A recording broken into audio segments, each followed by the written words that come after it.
Hello, hello, hello. What's good, Westworld riders, visitors, and hosts? Welcome back to another one. We got 2 episodes left. We are closing in fast and loving every minute of it. We're back to do another recap tonight with you. We're going season 2, episode 9, The Vanishing Point. I got 2 of my absolute favorites getting ready to dive right back down that hole with me. Let's see what they're getting into tonight. BBM, how goes your week so far? So far, the week is good. Still another episode not confirming that Charlotte is a host.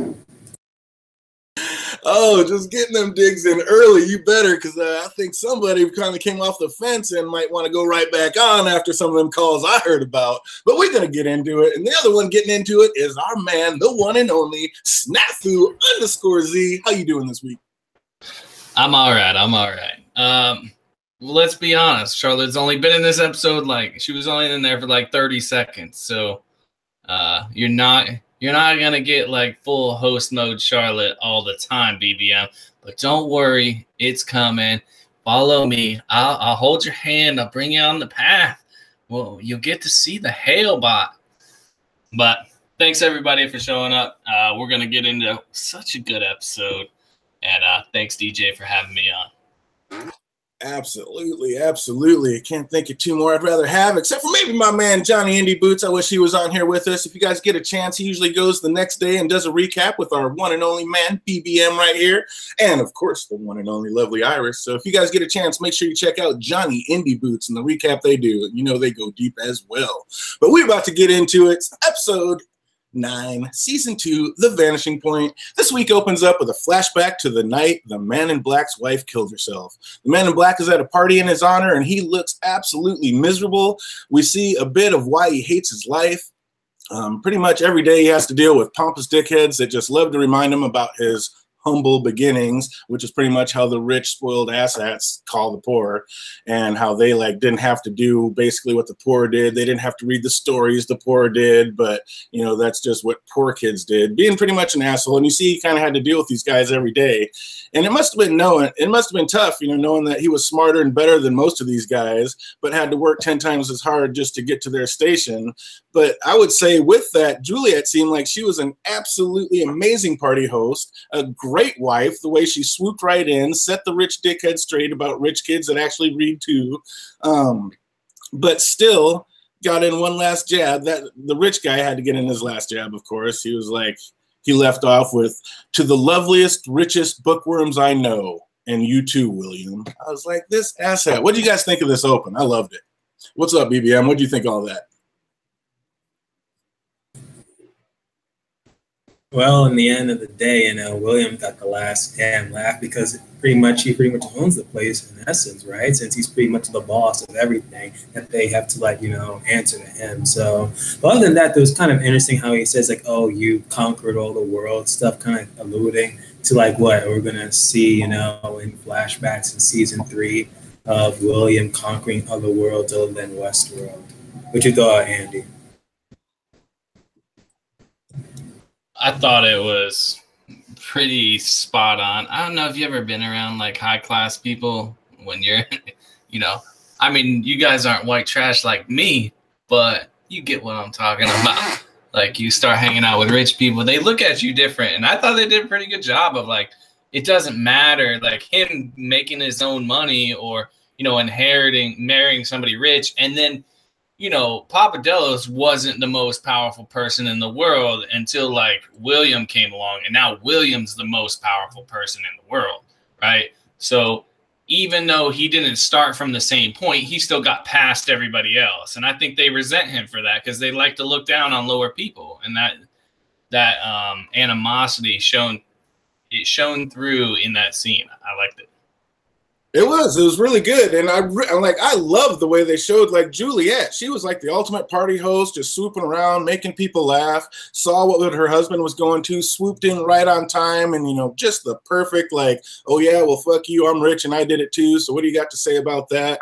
So I mean, it's crazy that how great these two were able to fake how they had the perfect marriage out in the real world, and then we see a little bit later what the truth was. But I just thought it was amazing how they did that and portrayed all that. And then when that guy is "To the 2 richest bookworms I know, and to you, William," Was that a dig to him? Was he talking maybe about Emily and Juliet? Or was he saying like to you two and you're doing great? Like I just felt like that was a jab. Like when he said the two most beautiful, richest bookworms he knew, I don't think he was meaning William. I think he was talking about somebody else. I thought that was a jab. Did you guys take it like that, or was I just looking too deep into it? Yeah, it could be, to his wife, and then Emily. It could be his wife and Logan. It just shows like, it's a matter of old money just won't accept new money. I agree. But I did. I love that opening, and I love the way they portrayed them like as the absolute perfect couple. And then, of course, we see a little bit later that it's nothing like that. But it was funny when Juliet asked what's wrong to the MIB, and he said nothing. She said, good, because look around. They're all here for you. What could possibly compare? And I swear to God, I just instantly had like that old school Sinead O'Connor going off in my head. Nothing compares to you. It's like, I don't know. It was just weird how that popped off. But what was going through the Man in Black's head when he said that, when he saw that blonde waitress, why did that trigger him so hard? And then he started rubbing like his arm way more. Like, what was it about that situation that triggered him so hard, BBM? Did you notice that? Like when you saw that waitress? It happened because first he saw like the waitress, and at one point I'm like, wait a minute, did he actually just get Dolores and just actually still being a waitress and stuff? But then it just switched to another waitress. I was like, okay, and then he had to like, check his arm, just showing us like throughout this entire episode, even at this moment when he was in, the real world, he still like had like, wait a minute, am I in the real world or not? Like he was still delusional. Is that pretty much question? Like, if even like when he was out in the real world, just having like a rare conversation or something, did he see other hosts, or was it just simply just Dolores? Is that what it was, Andy? He just saw that blonde waitress, and she like looked so much like Dolores that it just kind of triggered him, making him, get an itch to get back into the park. Or is this still him? Like, is he freaking out constantly in the real world, wondering if he's a host type thing? Yeah, I think he's definitely always constantly thinking he's host, because he has that he has the knowledge of what they're doing in Westworld. So he's like constantly paranoid that like he wouldn't know that he's a host if he's a host. So I think that like it's him checking to make sure, because he knows that's where they hook in at. So I think that's what it is. And the reason he sees Dolores is because he loves Dolores, and we'll get to that later in a later scene, where this is pretty much proven. So, definitely. Well, we segue into the second scene with the Juliet voiceover asking, "Is this real? Are you real?" And then the MIB opening his eyes to Emily walking towards him with his water. And here we get another one answered, that the fact that, yes, this actually is Emily, not her sister, some other scenario, but the fact that she's actually, because we heard her say Emily when her mom gave her that gift. So you guys feel good? You guys like this scene? You feel like a few things got answered when this came in? And what was up? Why did it open up with Juliet saying, "Is this real?" Like, is that just to keep us questioning about who's a host and what's real, BBM? Honestly, I don't even recall her saying, "Is this real?" But I may have rewatched, because I keep hearing like the voiceovers, but I don't know if it was ever a scene. Did she ever say that on screen or no? She did. 100%. That's how the scene opened up. 100%. Just bringing up the gift, and later on we know why exactly she brings up the gift. It was kind of confirming a little bit of something like, wait, she could be real. So again, this ain't a hoax. Just saying. What do you thought, Andy? Well, I'm not gonna go that she's real. I have so many problems with like the logic of the music box and all that shit. Because one, the Man in Black loses his card. He put that there. Like, he's not gonna ever look at it again. This point in his life changed who he was. This is when he went in and killed Maeve's daughter after this happened. So he doesn't, if he wanted to see if he's truly a monster, why not pick out that card and watch it, right? Watch who you really are. That seems the most obvious way to say, am I a monster? Like, there we go. But somehow he loses. She can't hide that card from him. So well, I have a major problem with that. if that happened the same night, I mean, the way they portrayed it to us is she saw that card. He went back downstairs to have a drink with Emily, and she watched all that video and then went and killed herself.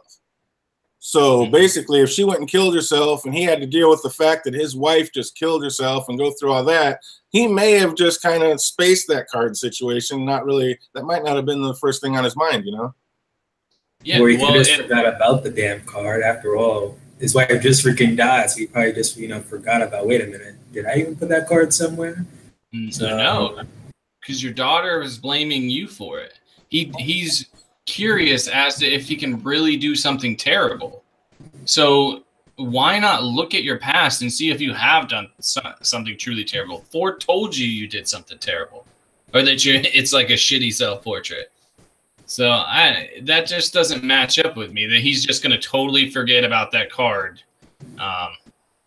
But whatever. Yeah, that could be seen convenience, and we'll get into a little bit more of that later because they segue back out of that. But yeah, there's definitely something going on with that. And like someone, I think it was OTDA said maybe there's 2 cards. You know, maybe there was a second card.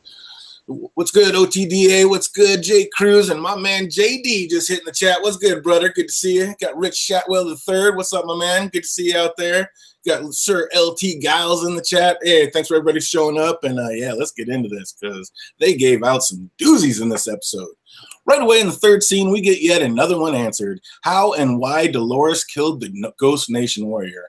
I really like this scene. The warrior says, Deathbringer, we've been watching you, and your journey ends here. I was like, oh, hell yeah. And then he says, the Valley Beyond was not meant for you. Dolores says, it was built for the newcomers. It was a tool to ensure their immortality. Ghost Nation says it's not a tool, it's a door to the new world, which, of course, I think is future world. Untouched by blood, he says. And Ghost Nation says, you leave me no choice. And then it's on. And I just love that we got to see another answer and got to see the answer of why Dolores killed the warrior. But I'm starting to wonder, like, what's up with Dolores always saying that not all of us deserve to get there? Kind of like she's not planning on making it. Like, what's going on with all this, BBM? I think what she meant by, you know, all of us undeserved there, I'm guessing if you're not part of her damn war against humanity, I guess you don't really just deserve, you know, the Valley of the Beyond. But it's quite interesting how she said it's a tool, keep on saying it's a door. Like, you're supposed to take a, you know, denotation, connotation, like, is this going to be like what you're predicting, like a door to a new world, or just simply just a door, just, you know, connotation, outlook to it? I'm kind of 50-50 there. So I do want to see, you know, I'm opening up to a new door. And like, oh, shoot, we're going to be like in a new world, and that's season 3. But at the same time, like, wait a minute, is he's trying to be like still a metaphor? This is going to be like a quote-unquote new door. I'm curious to see how it's going to play out. I got this for you. Let me explain what's actually happening. It is pretty. I mean, it's almost expressly laid out in the scene. So I don't even think my thought in this is actually a theory. They say it's just like the cradle. So it's a simulation. They figured out that they can't actually put the thing into somebody's body. They're just going to do what Ford did in this grand computer that's built. That's why the Ghost Nation think it's a door. Dolores thinks it's a tool because just like the cradle was a tool,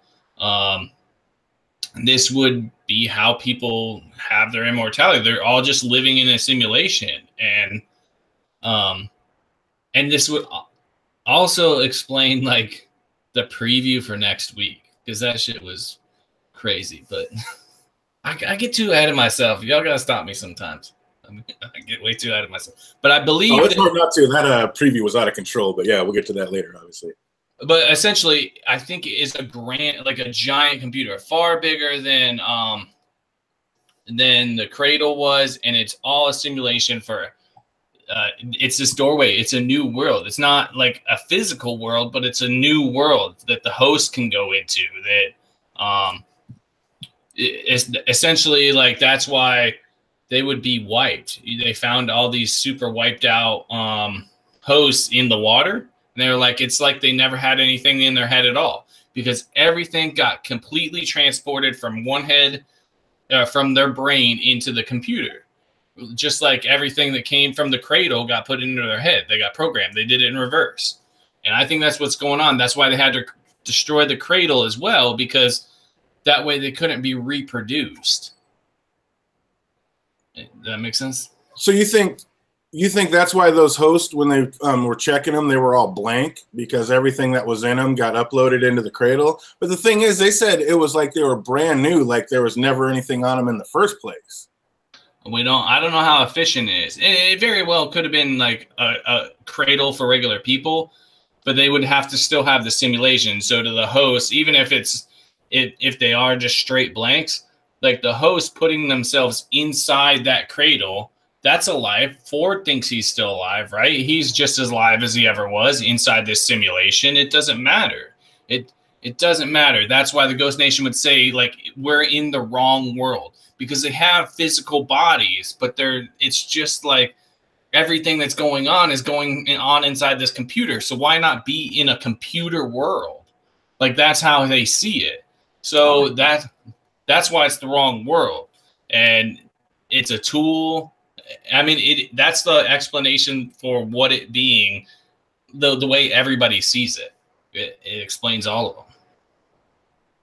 I like that. You agree with that, BBM? That's kind of a different take on it. I like that.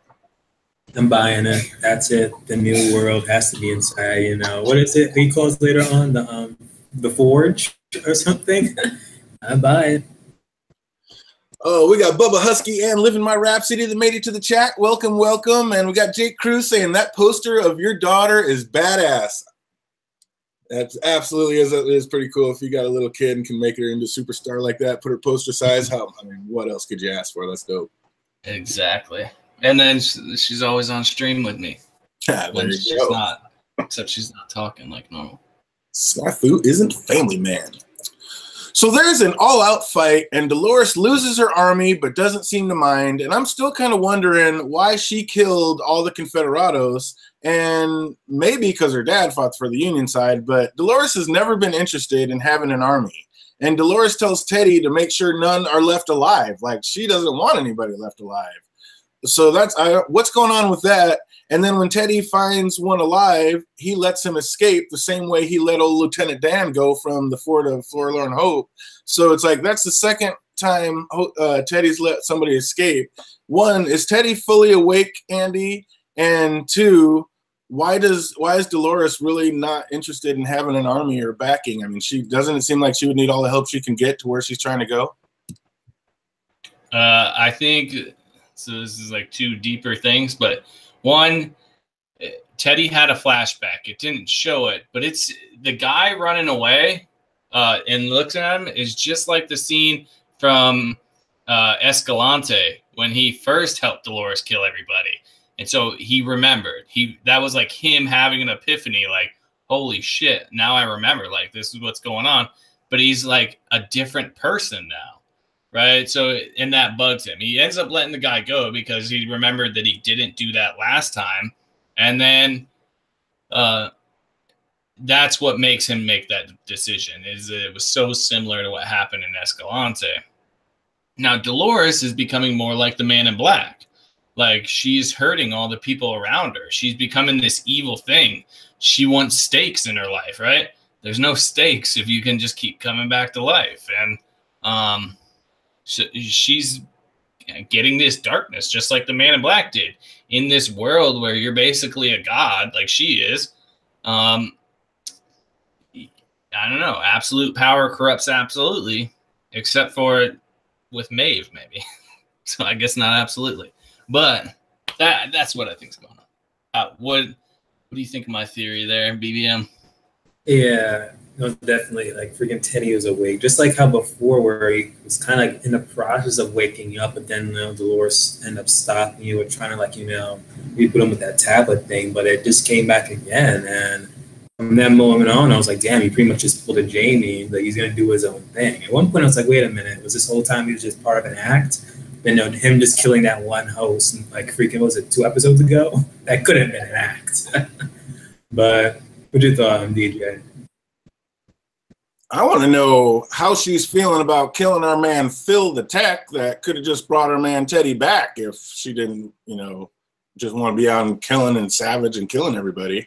And I really don't understand. I mean, it has to tie in the fact that she doesn't seem to want an army or anybody, that not everybody deserves to get to the Valley Beyond because they are not all going to make it in. But I think she was really planning on her fast sharpshooter, new Terminator Teddy assassin to helping her on getting there. And yeah, we'll get into that later. But if Teddy goes awry, she's screwed. I think she's putting all her fucking nuts, in one Teddy, and it's going to blow up. It's going to come back to blow up in her face. But I mean, if he wasn't awake by then, he's definitely one step away, because he's definitely acting like a woke host, making conscious, like, even though he's amped up to be a just quick acting dickhead, he's starting to make some Teddy loving, feeling compassionate decisions. So he's definitely on his way to being awake if he's not 100%. But then we get back to the Mesa, and we're in a Westworld grindhouse scene, and this was just gruesome. It was pretty awesome, actually. And it looks like they have given Clementine the same code that allows her to control the host, just like Maeve did. And once they see how it works, Hale wants to just hand her over to Stubbs and his team. So, this is pretty much has disaster written all over at BBM. I mean, would you really give anything of importance to Stubbs at this point? Nope. Like, no one is following, no one's paying attention to him. It's like, you have to just leave freaking Stubbs alone at this point. It's like, hell, he knows a little bit too much about what's in, Abernathy's control unit. His days are freaking numbered. Just like freaking LC now said, later on the episode, Bernard, told her what's in the freaking cradle. It's like, you're done too. He thought Andy.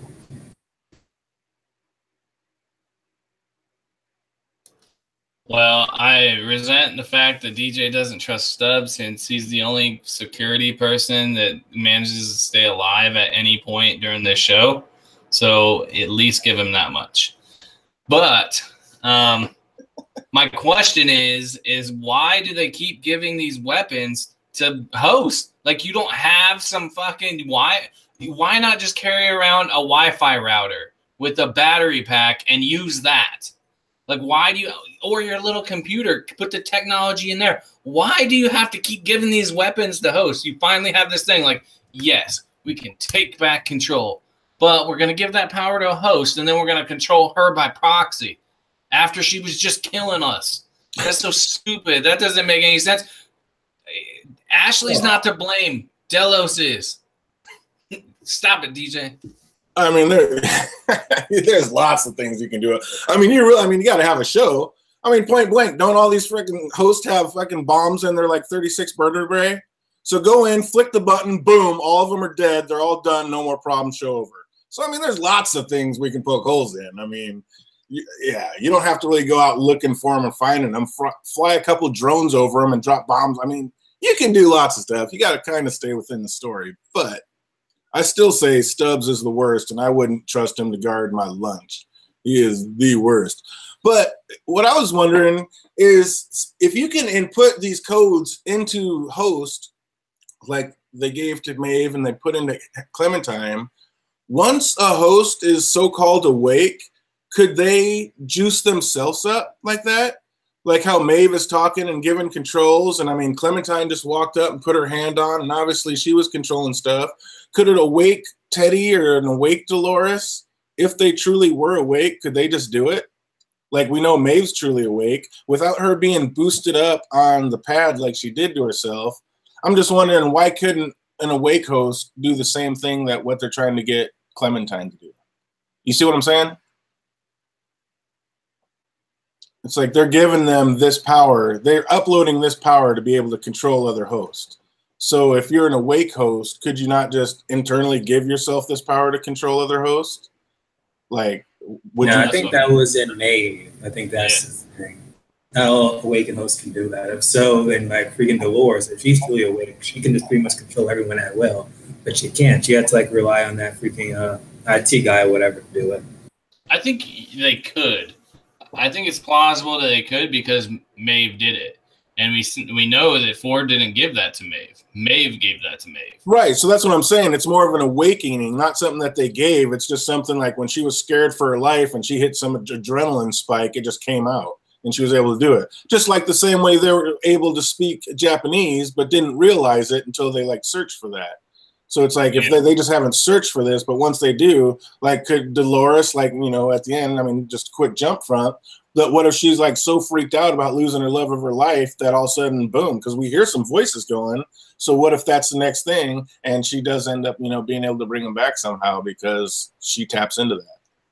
Well, I think there's a problem with that, with shooting him in the head, right? That's why the cradle exists, is so when that happens, you can just re-download that person onto a new brain thing. But since that no longer exists, there's no longer that chance. Just like what happened with Bernard when he shot himself in the head. He needed to actually be fixed by a tech who could actually go through his shit and change him, right? So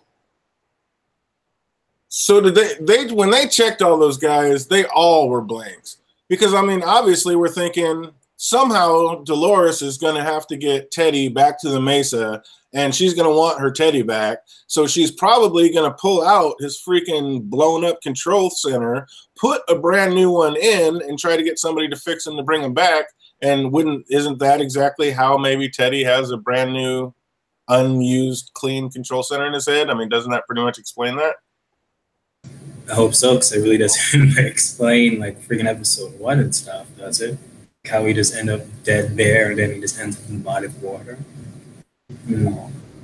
Well, if that whole area, we don't know how big the lake is. Like, dude, someone needs to go back and look at it and compare it to the surrounding area. See if you can see any landmarks.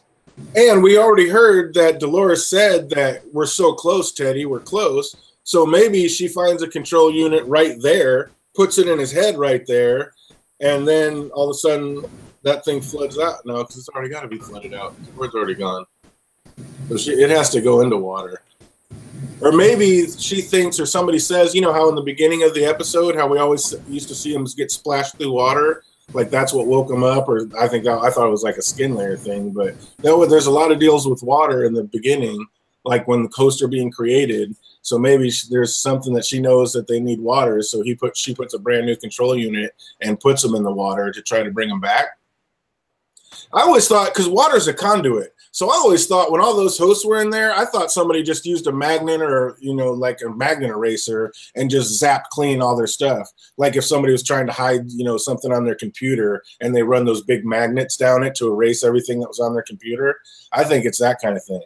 I think they put the host in there and we're trying to that's how they erased them all. They used the water as a big conduit.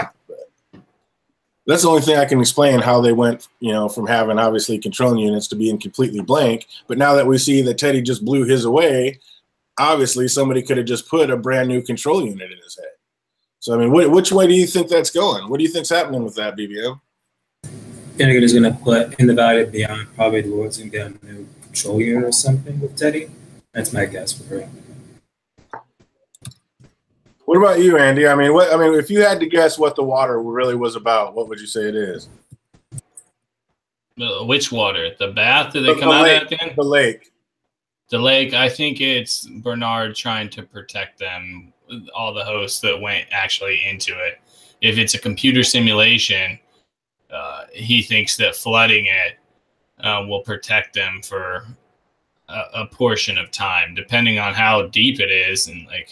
I don't know how efficient they would be at getting water out, but I think it definitely could protect hosts down there for a little while. So how do you think all the hosts got into the water? I think it got flooded. I don't know. Like Bernard floods it when it has to be flooded, but shit, I don't know. Maybe there's stages of airlocks, you know, not like they were predicting water, but you know, one room is separated. So if it's like the Mesa, except like underground, then at the lowest point would be the simulation, but everywhere else could get flooded out, and then the host could possibly float out. And if it's like a place like the Cradle, and they were just preparing to upload people into these hosts, or people's personality, whatever, into the hosts, they would have a bunch of hosts down there already. So if the whole place gets flooded out except for the bottom area, then maybe the host would emerge at the top. I don't know. Yeah. A little bit too much speculation here, but yeah, it's tough. They haven't given us enough to go on that. So let's get back to Emily and the Men in Black, and we see he still doesn't believe she's real, and of course I have some doubts myself. But has your opinion changed about her, Andy? Like, is she real or is she a host, in your opinion right now, Emily? Because I think we already know BBM thinks that she's real. 100%. I think she's a host. Like people in the chat didn't hear before the stream. I said I think the reason why like the Man in Black at the end gets so paranoid about him being a host is because he sees that his daughter was actually a host. Because good night, sweetheart. We get that that it's clear that someone is checking her neck, but from my theory, I don't want to go into my other theory, even counting that out, the Charlotte thing. We don't get to see what that test was, so they left it very ambiguous. There are certain hints towards her stuff not matching up right. So definitely one of them is probably a host, but I think it's her. And I think that's why he gets so paranoid afterward, because even though he does see that card and we see the card, he's going to actually cut open her arm and see if she's a host. And I think he sees that, and that's what makes him so paranoid about himself. Like right at that moment is like, if she's a host, she honestly didn't think she was a host, but so am I a host and I don't know it? Like, how far does this go? And it's all his creation. And we know he's scared of it because he says it's his biggest mistake as well. A while back. And we know that hosts don't know that they're hosts until they get told as well. Yeah, so it's created this paranoia in himself. What's up, BBM? You agree, disagree? What's going on? You still just on the fence? Nobody's a host. They're all human. Can't be. What's going on? Pretty much, it's all humans. I'm telling you, stop it. They already host. They already did the Bernard thing. They're not going to do with you, the Man in Black or Emily. He literally, at the end of the episode, we're going to talk about it. He ends up shooting her. That's why I'm still on 80% of the way. 80% of the way. Nice. We shall see. It's she's a host. So then we're back to the party with the Man in Black and his family, and Juliet is absolutely wasted, but she was right about Willie. Or was she right about Willie? Emily said she'd deal with her mom, that he deserved a night off, and he said, no, we'll leave in a bit, but you'll join me for a nightcap later. He didn't ask if she would join him. He told her, you will join me for a nightcap later. Was he setting his wife up knowing how she'd be acting up later and wanting Emily to see for herself, so she's basically more apt to be on his side, BBM? Was that a setup, or was that just, am I again going too deep into it? Repeat the question. My apologies. It's in the chat. Oh, it's all good. But when they were at that party and the mom was wasted and Emily's like, you deserve a night off. I'll take her. And he's like, no, we'll leave in a bit. He's like, but you'll join me later for a nightcap. And they kind of smoothed right over it, but he didn't ask, will you join me later? He goes, you'll join me later for a nightcap. Like, he wanted to make sure she was going to be there. And I'm like, did he set this up so she would be there to see his mom acting up? Because he already knew what she was going to be doing when they got back home. Because, this is probably a nightly thing. They fake it out in public and then freak out on each other at home. So it's like, did she set him up so Emily would see her acting out like that and be more apt to take his side? It does seem that way, because the moment when she actually did come in, they pretty much were going at it. And it just so happens that she was there. Yeah, I don't think that was an accident. Like I said, when he didn't ask, will you join me later? He was like, you'll join me later for a nightcap. Like, he was going to make sure she was going to be there to see that. You think that was a setup, Andy, or am I just going too deep into that? No, it's absolutely a setup. Like, he did that. That's how the mom, or like how Juliet was able to tell. If he didn't show any signs of how evil he was as a person, or like corrupted or manipulative, then she wouldn't notice. So she sees all these things and she's aware of it. He even says at the very end, you're absolutely right? Everything you said about me is true. And exactly what she was saying to her daughter. Like, he's gaslighting me, or he's gaslighting you too. He does this stuff, but you don't see it. So, yeah, he admitted at the end that is true, that he did do that. Pete says after a rewatch, he saw him smirk when she said it. So yeah, definitely, he's on board as well. That was no accident. Like, he was going to make sure she was there to see that. So that was pretty crazy. The MIB heads to the bar and says, "Fuck it, McAllen, straight." And while he's waiting for his drink, he has a run-in with Ford. And for the second time tonight, the man in black gets reminded about his humble beginnings, which, that was just a dig from Ford, which I thought was pretty smooth. You probably heard the thing earlier. But what first of all was that, I mean, what are we supposed to realize, that he walks up and says, "Fuck it, give me a shot straight up"? Does that mean like he doesn't really usually drink? But if he doesn't usually drink, then why is he asking Emily back to home for a nightcap? Unless, of course, that was just to see the mom, and that was a whole setup either. So she says, I mean, that's like going to be a big factor, like whether who's a host and who's lying and what's real. Does the MIB drink in the real world or not, BBM? Yeah, that I got confused as well. I'm like, wait a minute. He's at the bar. Or, I don't know. It could just be like maybe later on he started to drink, or maybe he just doesn't drink around the daughter as much. I don't know. From what I'm guessing, it's like maybe he stopped drinking, because his wife was an alcoholic. But I'm guessing if the wife is not around, he then drinks or so. Maybe he snuck away. That's how I saw it. What do you feel about that, Andy? I think that whoever wrote this show is like very good at people's personalities, like understanding what makes people do what they do, like Ford. That would be a way. He doesn't drink in public, not for or outside of the park. He does it to make his wife look bad. Like, that's in front of the daughter. I don't think that he was going to drink. Or maybe like occasionally he drinks at home, right? But so his daughter knows that, and they do that. Or just saying, "Hey, don't get drunk here like your mom.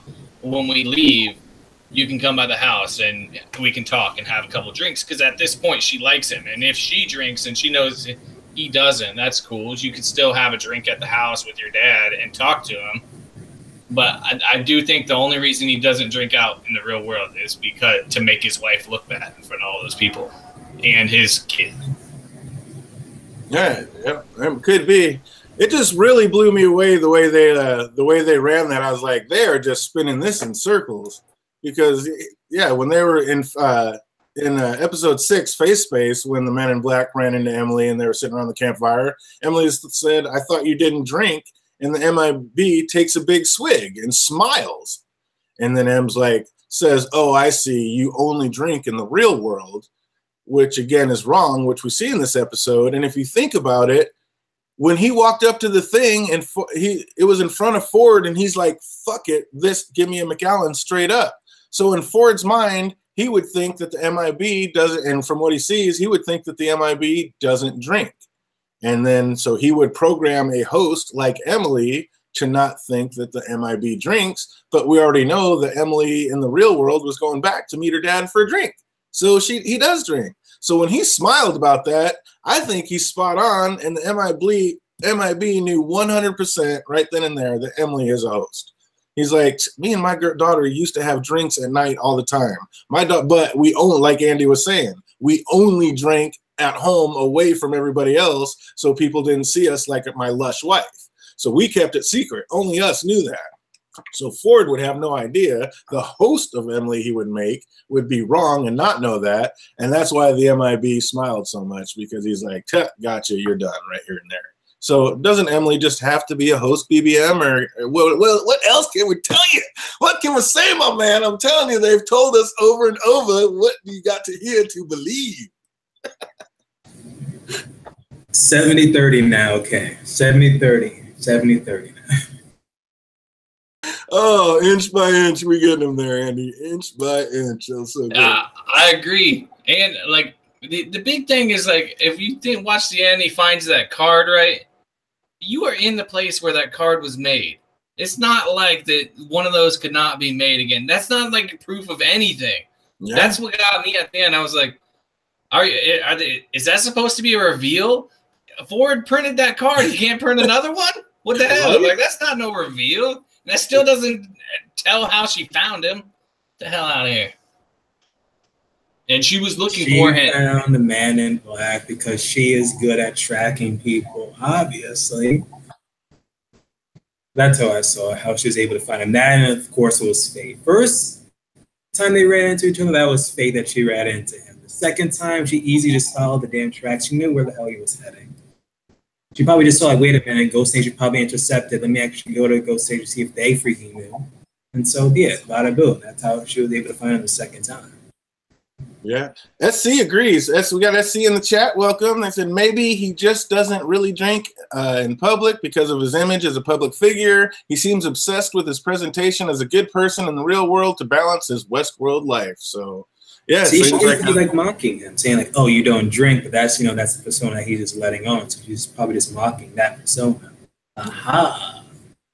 I just think that's the biggest clue. I think this whole drinking situation, the whole drinking situation, he knew they kept it private. Ford wouldn't know, and like I said, even the way he walked out, he was well aware that Ford was sitting there. That's probably why he said, "Fuck it, this one time I'm going to do it. Give me a McAllen straight up."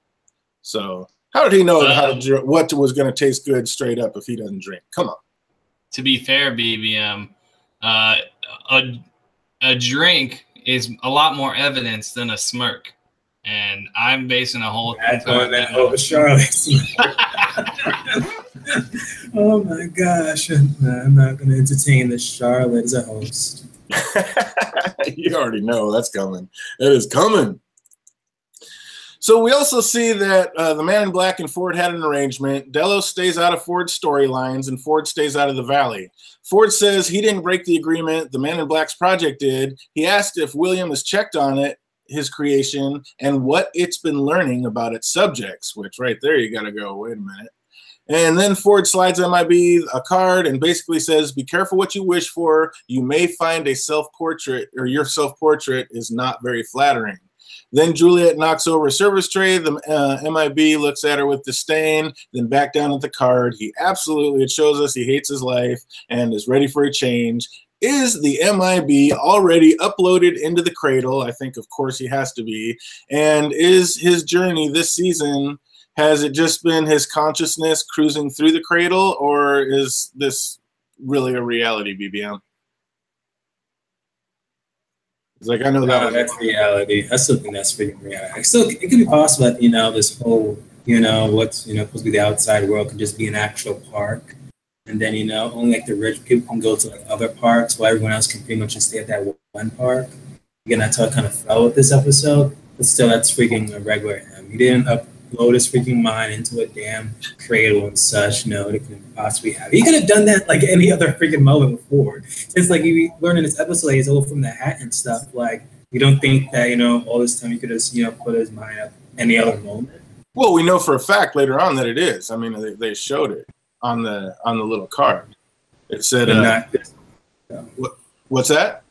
But you're saying like it happens within this moment when you're doing the exchange of the card. Oh, no. I'm saying it's just already up there. I'm saying it's already in there. And the question is, how much of what's happening is actually happening inside the Valley Beyond simulation rather than...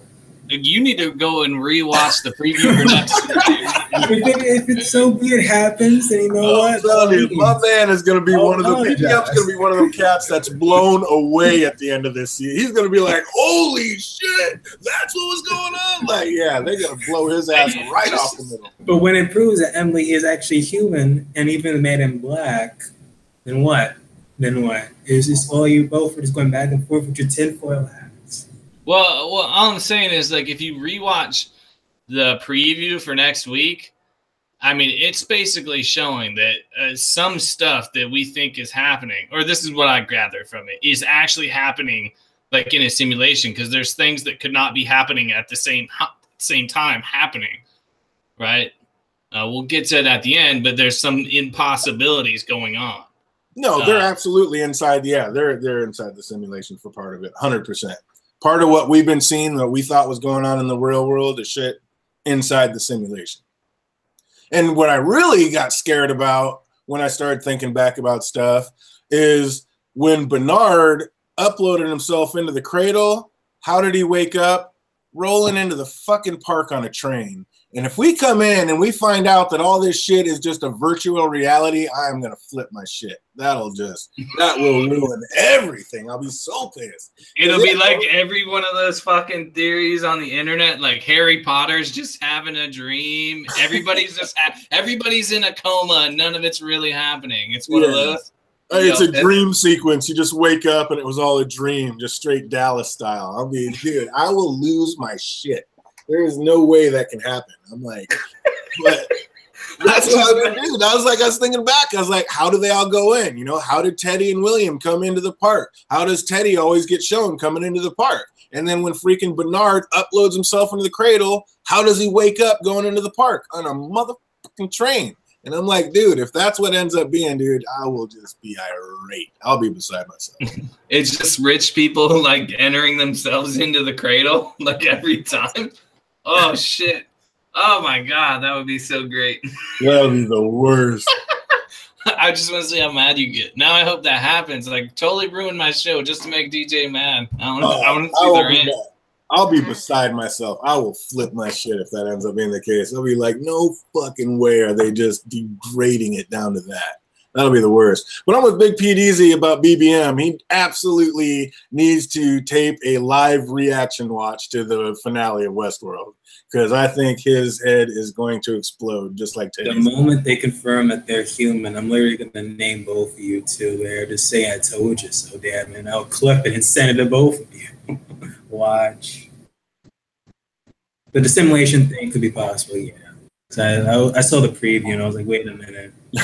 Oh, it's 100%.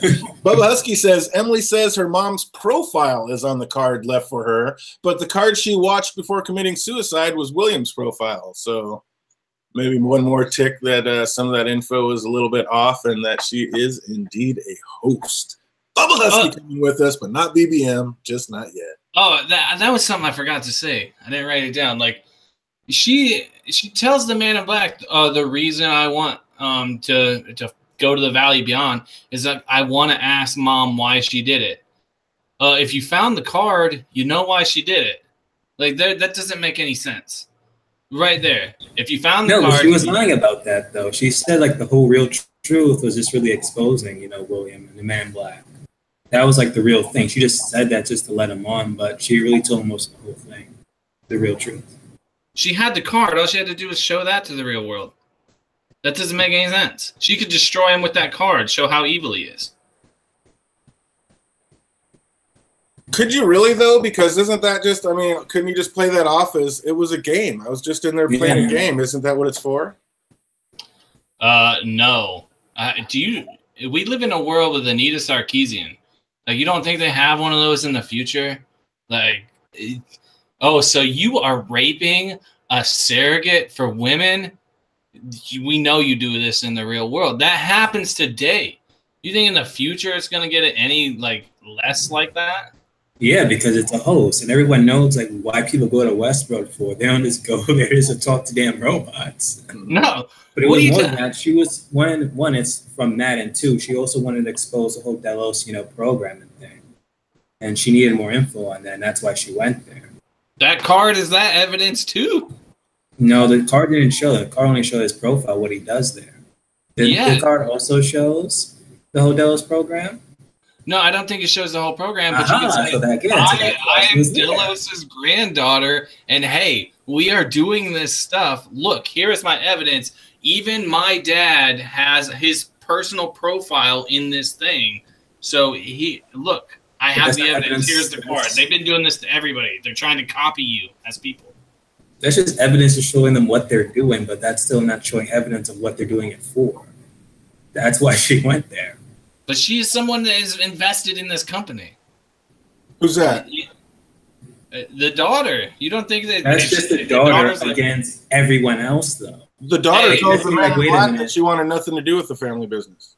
Well, I get that, but the real regular people, if she held a press conference, if Mark Zuckerberg's daughter came on the internet and was like, hey, or had a press conference and was like, hey, they're stealing all your information and like all your personal stuff and selling it to people.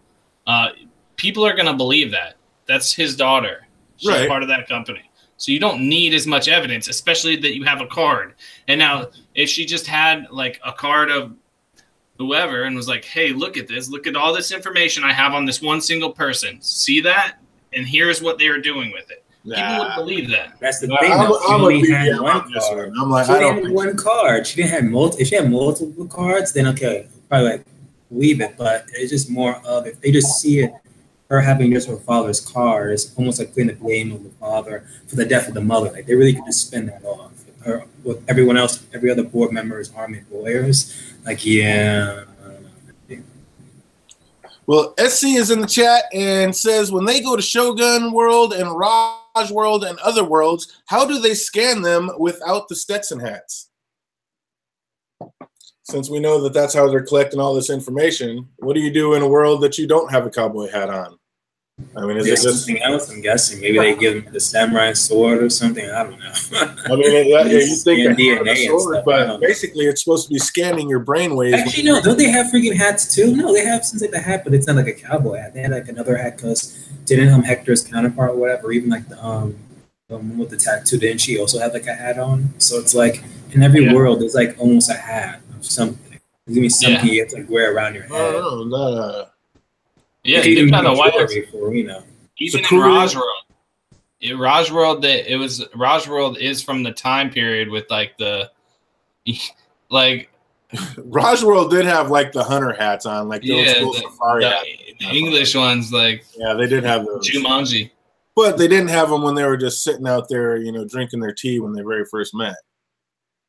But interesting enough, yeah. Oh yeah, Emily's a host for sure.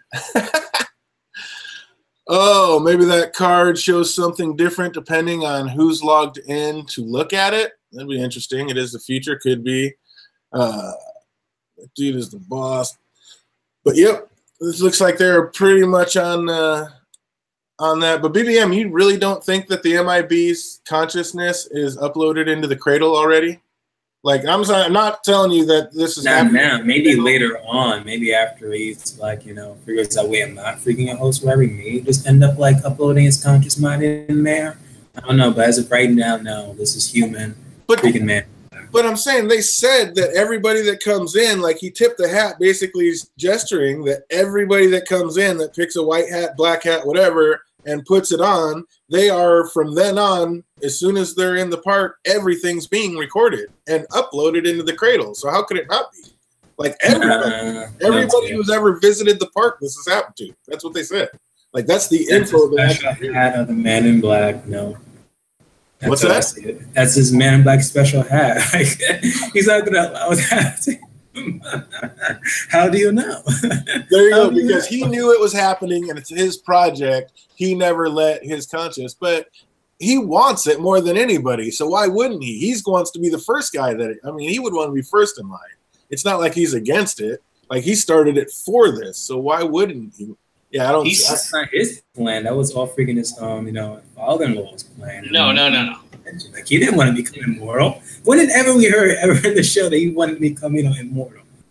That he wanted to become in this world when he said that this world, that I don't belong to you and I don't belong to this world. I belong to another world. What world do you think he's talking about? Westworld.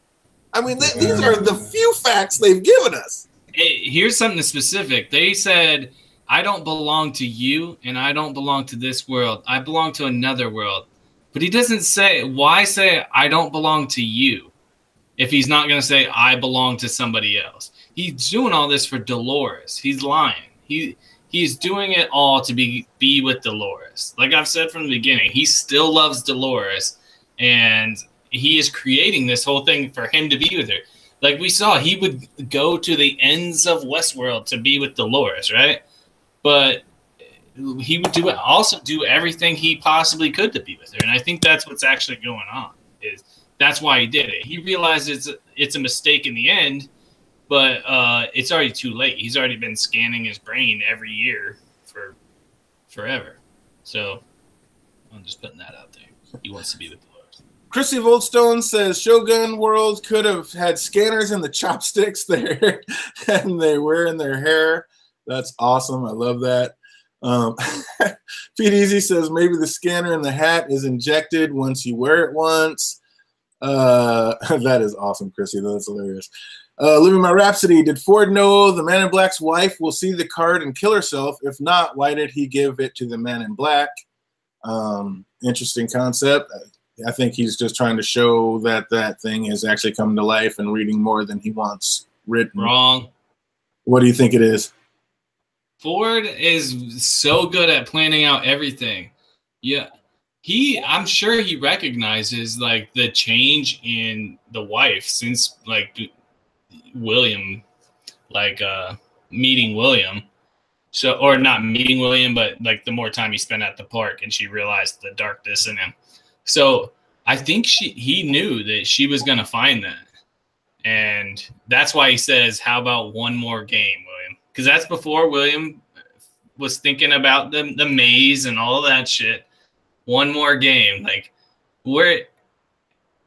it's not a game if someone just looks at themselves and like, oh, I'm kind of a shit person, I should change. We don't know. That could be after the maze. This could have been after the maze. We don't have a direct time for that because we don't know exactly when the last time he went to the park was compared to when his wife killed herself and went back to the park.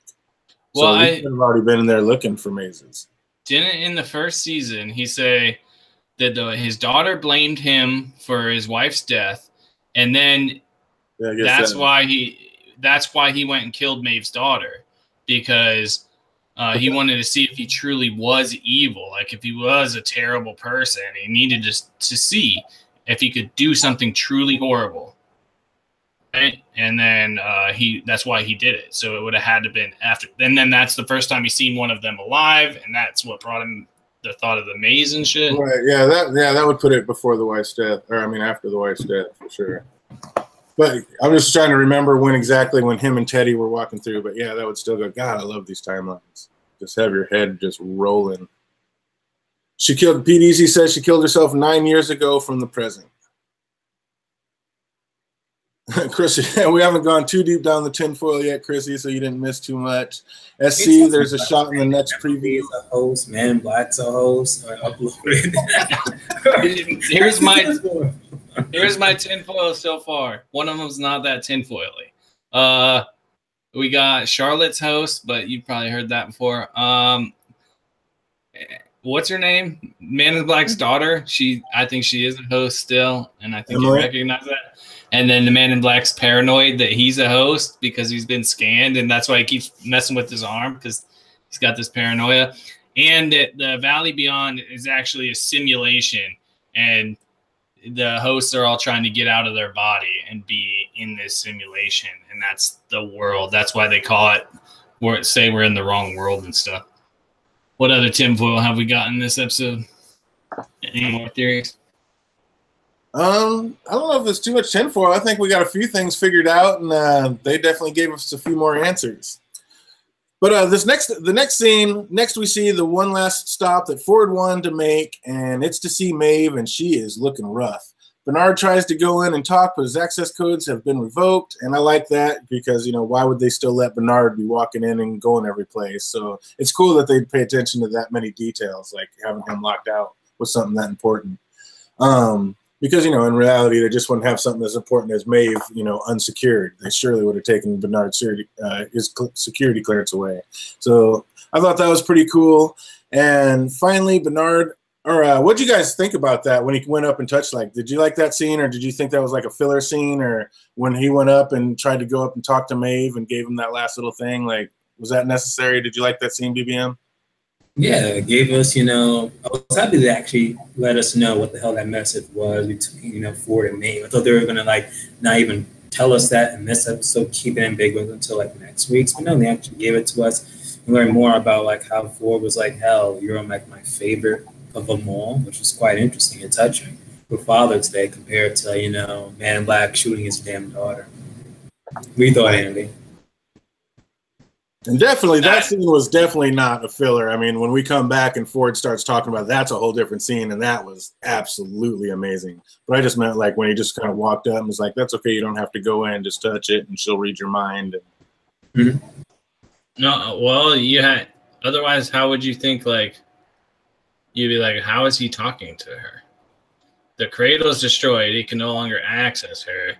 So you would be confused if they didn't actually show him going there. Plus, already showing that he has access denied, which means that even at this point, Charlotte is probably suspicious of him.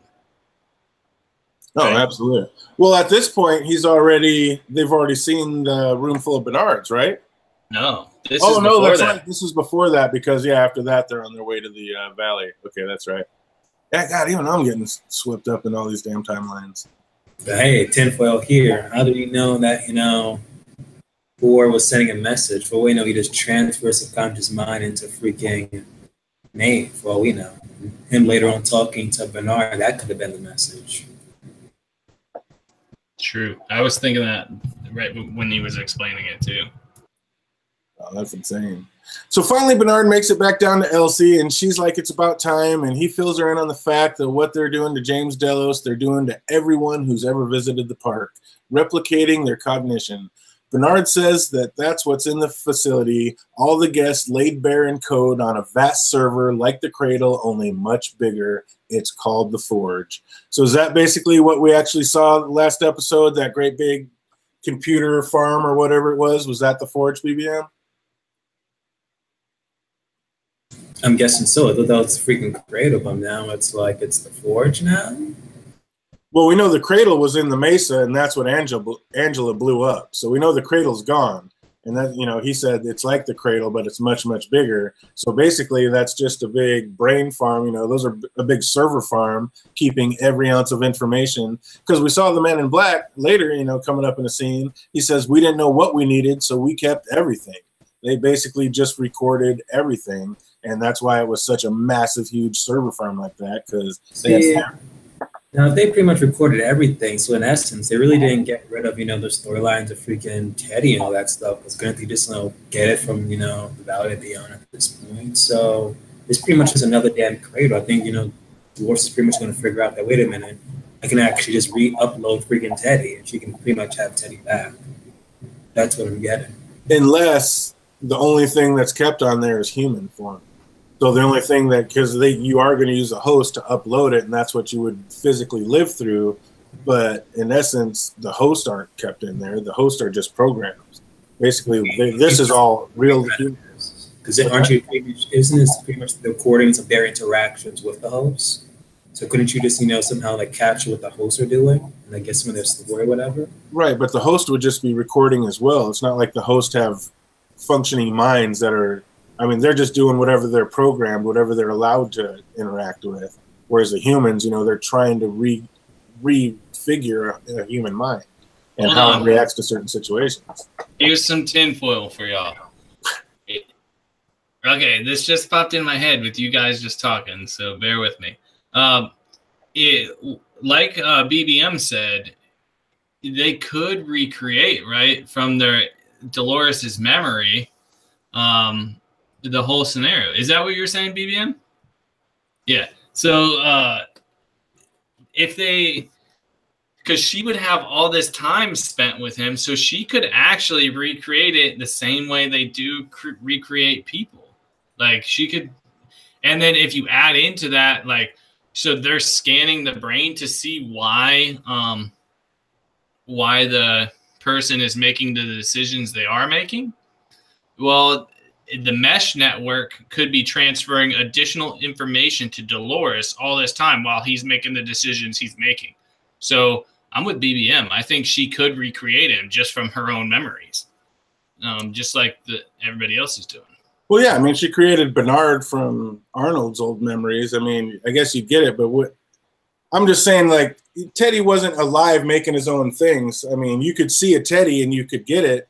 But if the original Teddy program was just in the Cradle and it's not written anymore, it wouldn't really be the original Teddy. You'd have memories of him, how he acted. So, you can make him in your own memory of him. But again, would that really be Teddy? But if she can remember, if she can remember every decision he ever made around her, what is the Man in Black says? Aren't we just a collection of decisions? Or it's Ford that says that. We're just a collection of previous decisions.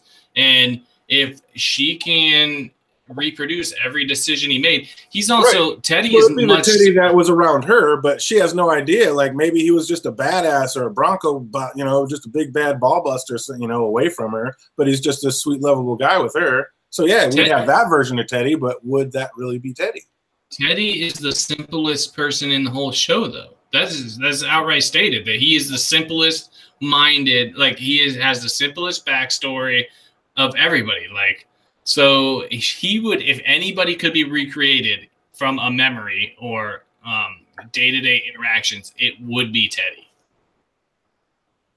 He even said it, like the moment he like woke up, it's like the moment you saw Dolores, you kind of like pretty much fell in love with her. So even if they just freaking just upload another freaking new Teddy, even though it's not the same as the awakened one, it's still gonna be the same Teddy in love with Dolores. That's what she wants. Yeah, like I said, it'll be her version of him, but I just wouldn't, in essence, I mean, it wouldn't be the Teddy that was programmed. It'd be what she interacted with and what she remembered of him. So yeah, her version of Teddy, it would be that. But I'm just saying, you know, different people are different around different situations. But they're hosts. We're not talking about people here. We're talking about a host that's programmed. He expressly told her how he was programmed. So there's that. Can I just say how much fun I could have had on one of those sand rails that Bernard and Elsie got to take out? I'd be like, fuck the horse if I was in Westworld. Let me romp around in that damn thing all over. That thing looked awesome. We'd be hauling ass through one of those things. But back out to the man in black and his daughter, and the man in black still isn't buying that Emily is real. He says that his real daughter would be appalled at what he's doing, but she says the ends justify the means. And have we heard that somewhere before? Like, wasn't it Charlotte Hale who said that to Stubbs? The ends justify the means. So now all of a sudden, we always can say the ends justify the means. I was just wondering when she said that. I just kicked back. I was like, I'm like literally asking, like, haven't we heard that somewhere before? I think when Stubbs got down there and she was like, and he's like, oh, what? You're authorizing the kidnapping of your own employees, and she's like, people are going to come kicking and screaming, into this new world, but the ends justify the means. Wasn't it the same type of situation?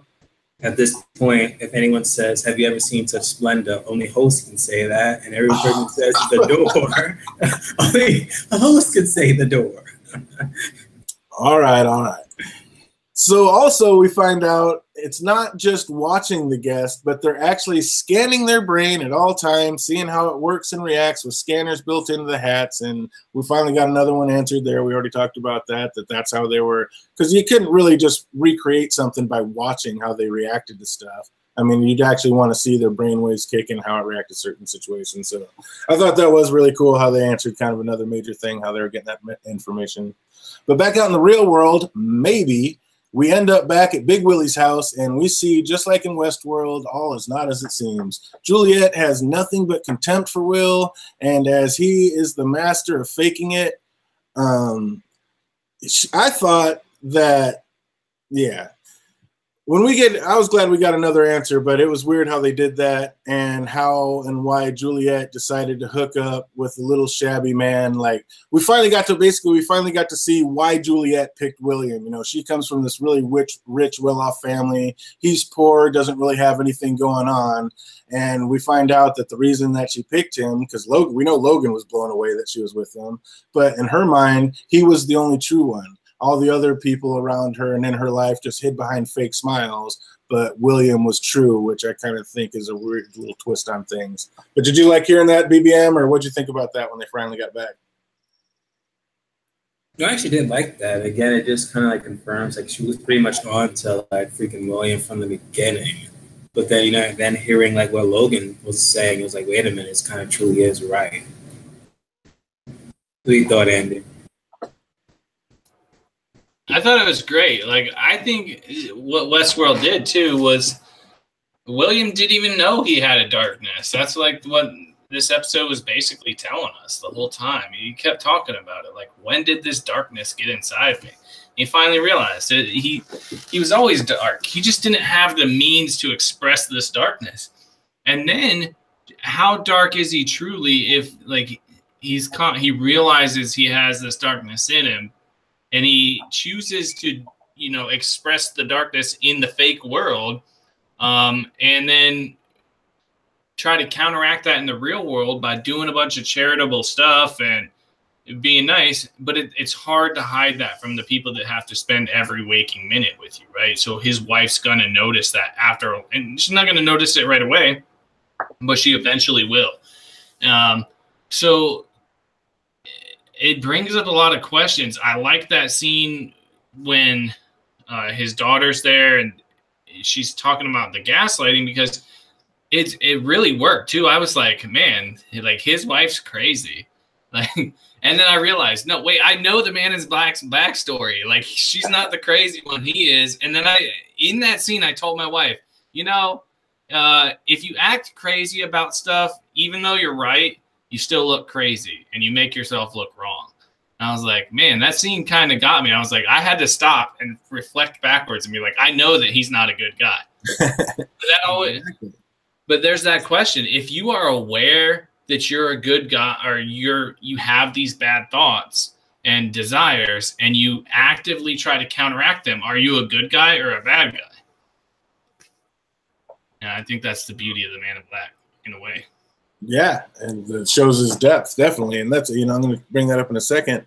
But Emily walks in on her mom losing it on William, and I just can't help but to think that, William's plan coming to fruition. We talked about that. After seeing her mom act like that, she calls her an addict and is ready to commit her. Right before William takes her upstairs, she breaks away and tells Emily, your father doesn't love me. He doesn't love you either, but I do. I always have. And as William is dragging her away, she looks back at Emily and says, I tried. What did she mean by that, BBM? Because it looked like, it really got her thinking, like Emily was really starting to think right there. What did her mom mean when she said that? I tried. Wasn't she pretty much trying to tell the daughter the truth about freaking William? But then, because she was already in her joking stage, then she was going to believe her. Is that what it was, Andy? I don't know what it was. Honestly, I don't remember seeing her have a facial expression, but no, it's just Juliet. When Juliet was being dragged away by William, not dragged, but he's like, come on, let's go upstairs, let's go upstairs. She broke away and she came back and grabbed Emily, and she's like, I love you. She's like, your father doesn't love me. He doesn't love you either. He's like, I love you. I always have. And then he's like, come on, let's go upstairs. And she looked back and she's like, I tried. And then Emily was just like, whoa. Tried she just looked really shocked and awed right there. You don't remember that? No, I don't remember her looking like that. That's the whole thing. I remember that scene, but I just don't remember her having the weird face. It just kind of seemed like that's what started the wheels turning. Like, wow, maybe my mom's not completely batshit. Maybe there's something to what's going on here. Maybe my dad's not all that he seems. I don't know. Like I said, though, as someone, me, who's completely aware of how evil of a dude he is, I had to remind myself that, because I'm like, God, the wife's pretty crazy, isn't she? So, yeah. Well, upstairs in bed, we hear the lines again from Juliet. Are you real? Is this real? Did you ever love me? Tell me the truth. Tell me one true thing. And William can't. Juliet says, if you keep pretending, you won't remember who you really are. So is that why he's just tripping out right now? He's just basically faked the funk so much that he doesn't even remember what's real or who he really is, BBM? Man in Black knows who he damn is. He's just he's afraid. I figured Emily was going to damn find out eventually, though. But again, it was just the right opportune moment where he was like, hey, come join me for a nightcap. Watch what's going to basically happen. And it pretty much lined up the way it was. So he has his whole life outlined exactly to the T. He knows exactly what's going to happen and when it's going to happen. That's pretty sick. He then hides the card that Ford gave him in a little book that Juliet finds, plugs in, and watches. While the voiceover is Emily saying her mom was always like that, but wants to know what took her over the edge that one night, because that's when they're out at the campfire. And she's like, Mom was always like that, but I want to know what took her over the edge that night. Like she was missing a piece of the puzzle, which of course was the fact that her mom had seen what was on that card. So now after knowing what we know from the future scene, can we be reasonably sure that Emily has seen and knows exactly what's on that card? Because she was talking to her dad like, I want to know what's missing. It's like there's a missing piece of the puzzle. Mom was always crazy, but why that night to kill herself? So do you think she already has the answer to that and is just messing with the MIB, Andy? Well, I think she's messing with the Man in Black because she's a host and that's what she's programmed to do. But but take that away for a second. If I can put myself in some other shoes, I think that she would definitely have seen that. Like, that whole scene doesn't make sense to me. Like, why she has the card, would she be like, oh, I need to know why mom killed herself? Like, obviously, you see that your dad's a shit person. And if it's Ford you don't think that Ford is putting stuff in there about how much William loves Dolores?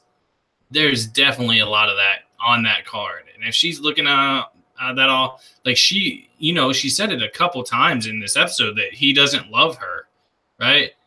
The thing that will be a big determining factor of what is on that, like, whether Ford knew that she would see it. If it's a bunch of him loving like Dolores stuff and not just like the violent mean stuff, then I think that Ford would have known that she was going to see it, and that would like push her over the edge. But if it's just a bunch of violent stuff, maybe he just planned on William seeing it. You agree with that? What's that? Go ahead. But either way, I think that what's her name has watched it. You pretty much agree with that, all that, BBM?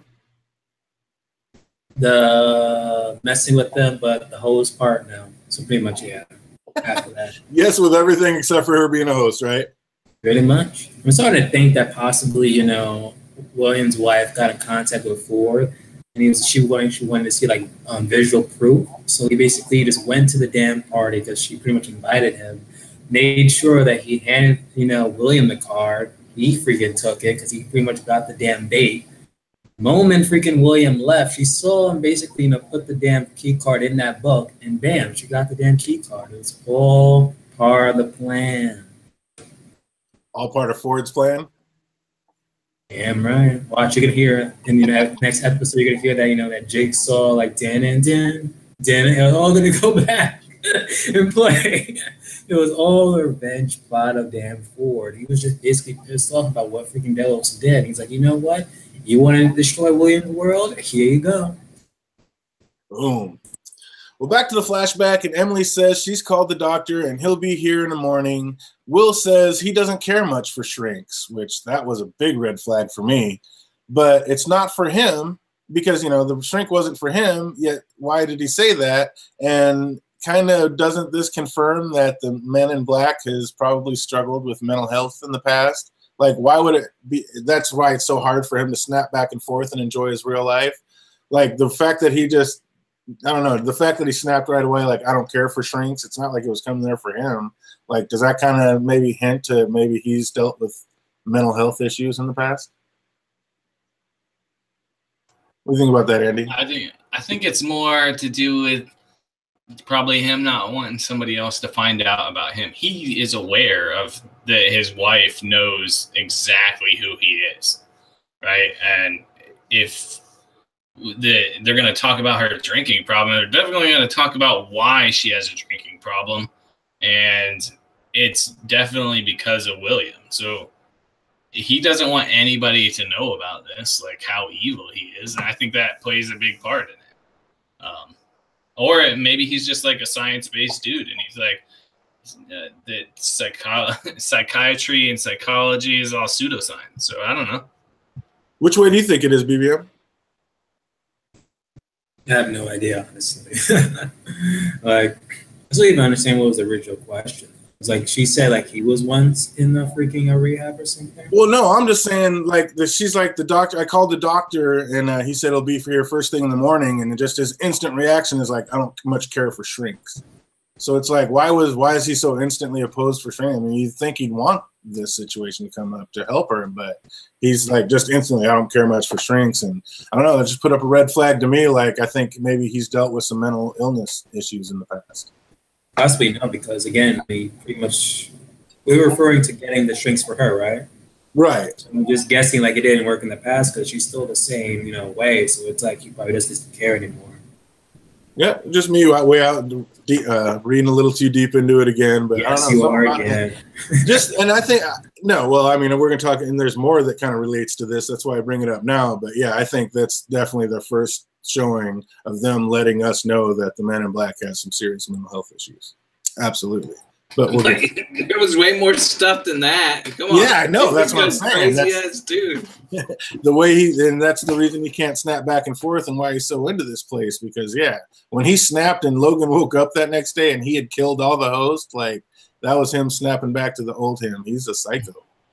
But when the Man in Black runs up to the bathroom to see what his wife had done, all I could think was, right again, and Andy and BBM were wrong. I tried telling you that it didn't look like there was any blood in that tub. It was just a red tub. But no, you said nay. She slit her wrist, and I was like, but, and you were like, nay. And I'm like, here we are, obvious that week in and week out, I'm calling another one right, and you had another big whiff up. What do you think about that?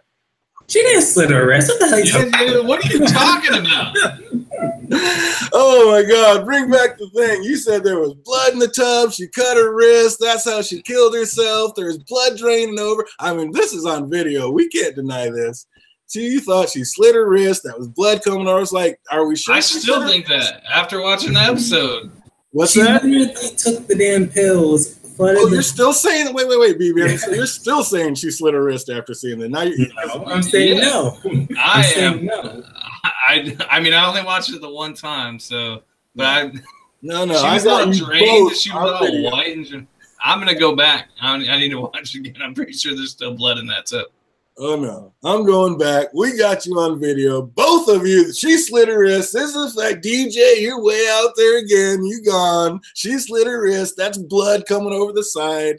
And here we are again. Proof no, she just took the wrong pills. And there goes all those other crazy freaking theories about there because how he said the wrong thing to Teddy and somebody else about taking pills, but she really slit her wrist. No, she just took pills and died. She didn't take the wrong pill. She did the shit on purpose and killed herself. But, you know, that's just him trying, etiquette. That's what you'd say in real life. But I have to admit, I got a big old tickle out of that one. I still got to look at that scene again. I don't see her wrist was cut. If so, she just cut one arm and still took pills. How can I get back in the middle of this fence, damn it? How can I get back to the middle? I'm serious. I thought there was blood in the thing. Like, I still think there was. I thought she was going overboard. In episode 4, we saw blood. I don't think in this episode there was blood, though. I thought there was. I was like, man, she really wanted to kill herself. Like, she got hammered drunk. She took a whole bottle of pills and cut herself. I even thought, like, I looked at how white she was. I was like, oh, damn. She is super drained of blood. Should be more blood in that bitch. Nay. Oh, I thought that was all. I couldn't even be mad about how sad the scene was. I was just like, ah! When the Man in Black says that Emily is just another Ford, she grabs him by the mouth and throws him to the ground. Is this because he's so weak and can barely stand, or because she's a super strong host, BBM?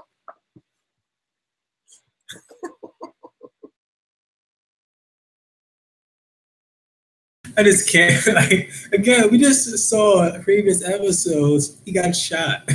Of course, she can easily just push him down. Plus, he's old and she's like younger. She got age on her. Of course, she can be able to push him down. Just stop. You're reaching. I'd give you all that and say maybe you're true if in the very next second he doesn't overpower a freaking Navy SEAL type dude, take his gun, and kill his whole squad. So he's so weak and feeble that he gets pushed down by his little daughter, but yet he can stand up and take a gun away from an overpowered, Navy SEAL guy and take out his whole squad. Now, come on. It's got to be one or the other. Exactly. You just said it. It's his freaking daughter. He just allowed her to freaking just push it to him. Here we go. There's times when Andy allowed freaking his daughter to like push him and he fell on the floor. Come on now. Wait, if she's an adult? Yeah. Hey, if she grabs my face like that and I'm halfway dying, I'm slapping the shit out of her. What did he do moments later? He shot her like 2 seconds later, so like he just let her do that. I think he was weak from like the thing, but you're right, he did. I thought that too. He kind of like stumbled and fell to the floor, but Shit, he did overpower that dude. But they are shitty ass Delos security. So. Yeah, they are the worst security force on the planet. But still, I'm like, you just got bitched out by her. But next thing you know, you're strong enough to overpower this guy. It's got to be one way or the other. There's some bullshit happening in here. So Delos security shows up and scans MIB, and it comes up clear, just like it did with Charlotte, which we know if they're the new Fandango host, that just don't even count anymore. But, of course, before we see Emily scanned, the man in black goes Big Daddy, mows everybody down. And now, how did Emily so easily put in there? We just talked about that. The man in black has completely flipped his lid. Emily says, those were real people. I can show you. The man in black thinks Emily is grabbing for the gun and blows her away, but then sees she was grabbing for the card that Ford gave him. Is Emily dead? I don't think so, because she's a host. But, yeah. What do you think about that, BBM? Is she dead? Is that the real Emily and she's dead now?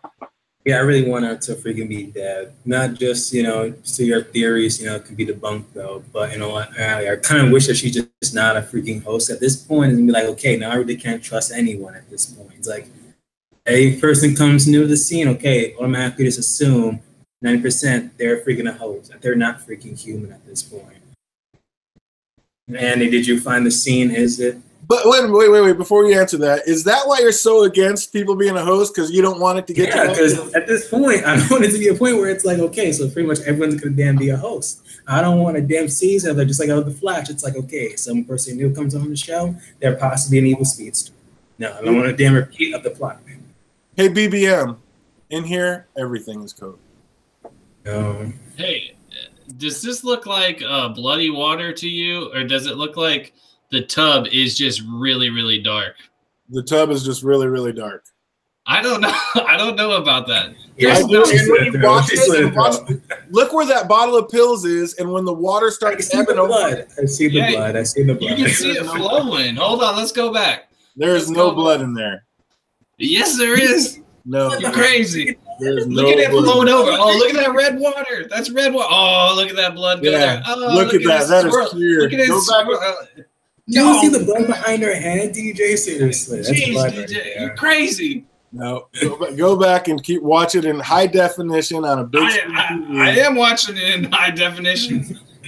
I'm watching it on my 4K computer monitor. Wait, hold up. Did DJ saying like she didn't slit her throat? Yeah, that's what he's saying. He's saying that this water is not bloody right now. No, that water is not bloody right there. Yeah. You can, if you watch this section right here. If you watch this, it's clear water going over marble. No, you can see it flowing. You can see like blood flowing. Up. Yeah, you see clear water going over a marble tub. No way. There's no blood in there. You're crazy. Look, you need to watch that again, DJ. I do. I watched it like 20 times. I am. What kind of crazy? What kind of crazy tub is that? Like, who wants to bathe in blood like every time you take a shower or a bath? You're like, well, let's go full on disgusting. Hey, let's go out. Hey, let's check out the chat. Mr. Bubba Husky says the floor water was clear. The floor water was. Jake Cruz, why would there be blood? Obviously, they showed us the pills for a reason. The water on the floor was Chris. Eleanor said it right. She took the pills to calm down so she can freaking slit her wrist. That's what happened. Chrissy Voltstone, maybe she took the water on the pills and floor it was didn't work. clear. No, the tub does look clear. It is trick. I mean, it is. They tried to keep you guessing or whatever. Like they did all that. It's all trick. Like the way it's shot, but 100% she took pills. There's no blood. I've watched it literally 20 times. There is no blood. There is definitely blood. Oh, I get it. You're gonna want to fight to the end. You're gonna have to watch a few more times, but there is no blood. No, this is a rich person's house. Why do they have black marble, black and white marble on their wall, and then have a rose marble tub? This is a rich even where it's dry, it's rose marble because that's the tub they picked. It's a rose marble tub. No, like you can see it when it's flowing. Blood? You're saying that whole tub is stained blood. That's what that pink is. No, that's the water. It's a thin layer of water. Like, watch. You can see it when it's flowing right here. This is red and this is not. Now it's red. Now it's not. These dry spots are white. No, those dry spots are pink marble, just like the tub. Right here. Nope, not the same color. It is pink. You need to. I don't think it's doing it justice on my screen share. Everybody go back and watch the scene over and over again. Don't listen to DJ. Don't listen to DJ. I think he needs to go to the eye doctor and see if he's colorblind. Like, that's my only explanation. Oh my gosh. Hey, listen to this. We got my man Icy Spots in the chat. We love you, brother. Welcome back. And Icy Spot says, Andy, it's merely a common optical distortion known as fringe diffusion that makes it look red. Boom! There's nobody in the chat agreeing with you. You are fighting a dead battle. I feel you. You don't want to give up. I hate losing too. Don't do it often, but I hate losing too. So I feel your pain, but you wrong on this one, homie. Then if that's the case, why does it do it when you're watching the water flow on the floor? I agree with you. It is clear water when you see it coming off the edge, right? But you're still looking at it on the marble surface. So why is the water coming over the edge on the marble surface at the top red or pink, but not the white marble at the bottom? Just like Chrissy of Oldstone says, the camera people knew what they were doing, and those angles made it look suspect. And I agree. They were doing that on purpose because they wanted to make it gruesome and make you kind of tweak. But no, they're pills. There's no blood. There's no cutting of the wrist. They're pills. Go back and watch it in some high def grain. You'll figure it out. You'll see it. But yeah, you have not one person in the chat agreeing with you. Not one. I don't care what they. I do not care what other people. That does not validate me. But blood leaves veins and in the water, not just diet. Yeah, yeah, they're getting gruesome now with it. But yeah, I'm just sorry. You can watch it flow. You can watch it flow. There's distinctions. If you watch it in high definition, you can see like where there's strips of blood flowing, where there's clearer water, and then less and more red water, and it's follows. It's not like you're looking at refraction through like of the marble. It's you gotta pink. Want it, man. You gotta want it. Because I did. I'm telling you, I watched it literally 20 times for this exact argument, so I could. I'm watching it. How are we? What do you? I'm watching it right now. So how does your previous watching it have anything that counters my current watching it? Like that doesn't make any sense. I've watched it 15 times right now, and I say that it's bloody. You said bloody. There you go. You're like just like Bernard on that island all alone. It's like you're gonna have to own that one yourself. But I'm like Maeve over here, the only one seeing the truth. You know, crazy. Oh, you'll watch it a few more times and be like, God dang it, they're right. Also, Bubba had the best answer. Maybe it's dark from voiding her bowels. There you go. Oh, like I said, they're getting gruesome in the chat. Does Delos security, and so the men in bleak flipped his lid. Ford gave him, so you don't think she's dead. Back to the Mesa and Maeve, and we got to see the message that Ford left for her. We also find out that she was his very favorite. Also, we find out that again I was right, and I'm not sure which one he was wrong, but I know somebody was wrong. That it was right here it says both. I must look back. BBM held on to the middle ground as long as he could, but just last week he cracked and decided that Maeve was not awake. It was Ford that brought her off that train. Andy's been 100% that Ford brought her off that train that whole time. But as the kid stayed strong and told you all along, Maeve was awoke the whole time, and Ford let us know in this scene. What did you guys think when you finally heard that one?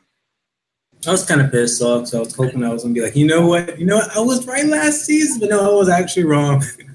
Everyone was right. How are we fighting this one out, Andy? I said she wasn't awake. That was my basis. I'm saying why BBM's whole thing about it could like them putting the pictures up there. I said 2 weeks ago, I think, like, hey, I think she probably made that decision on her own. Like he could have left it up to her to do it because of her gaining that additional ability. That's why I thought like, oh shit. Well, if she can do that, like she can access this stuff, and maybe she really did make that decision on her own.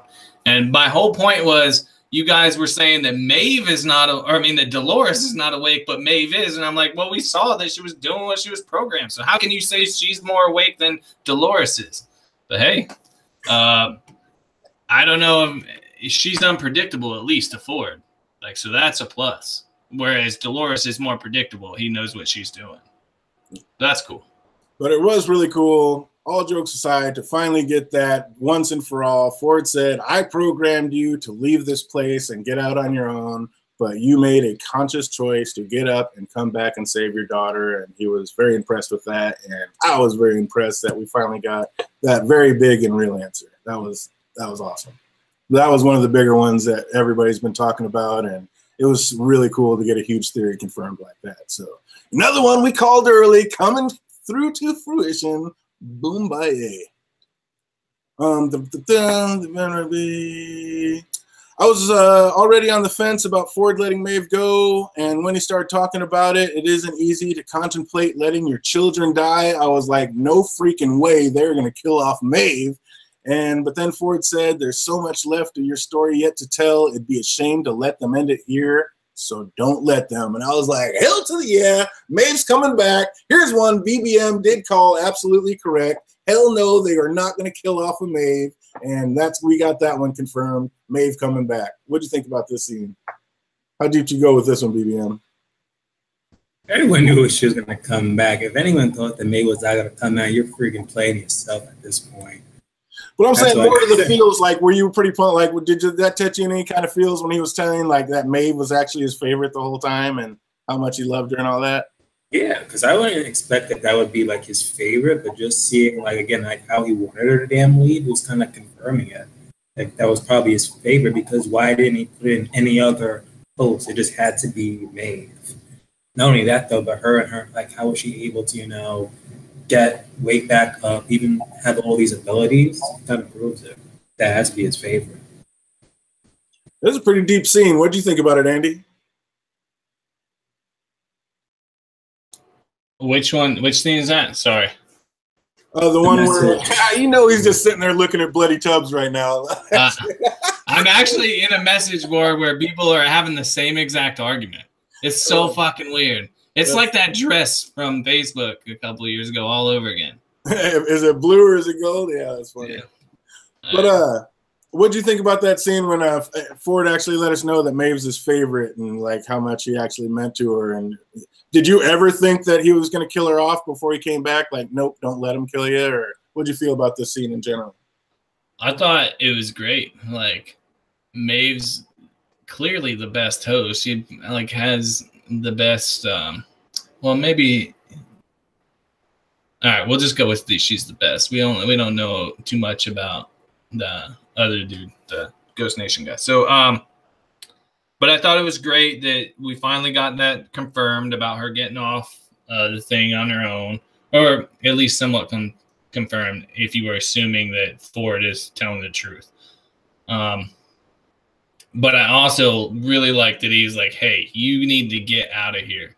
Like, you are so awesome or whatever. You are the best one. Get out of here.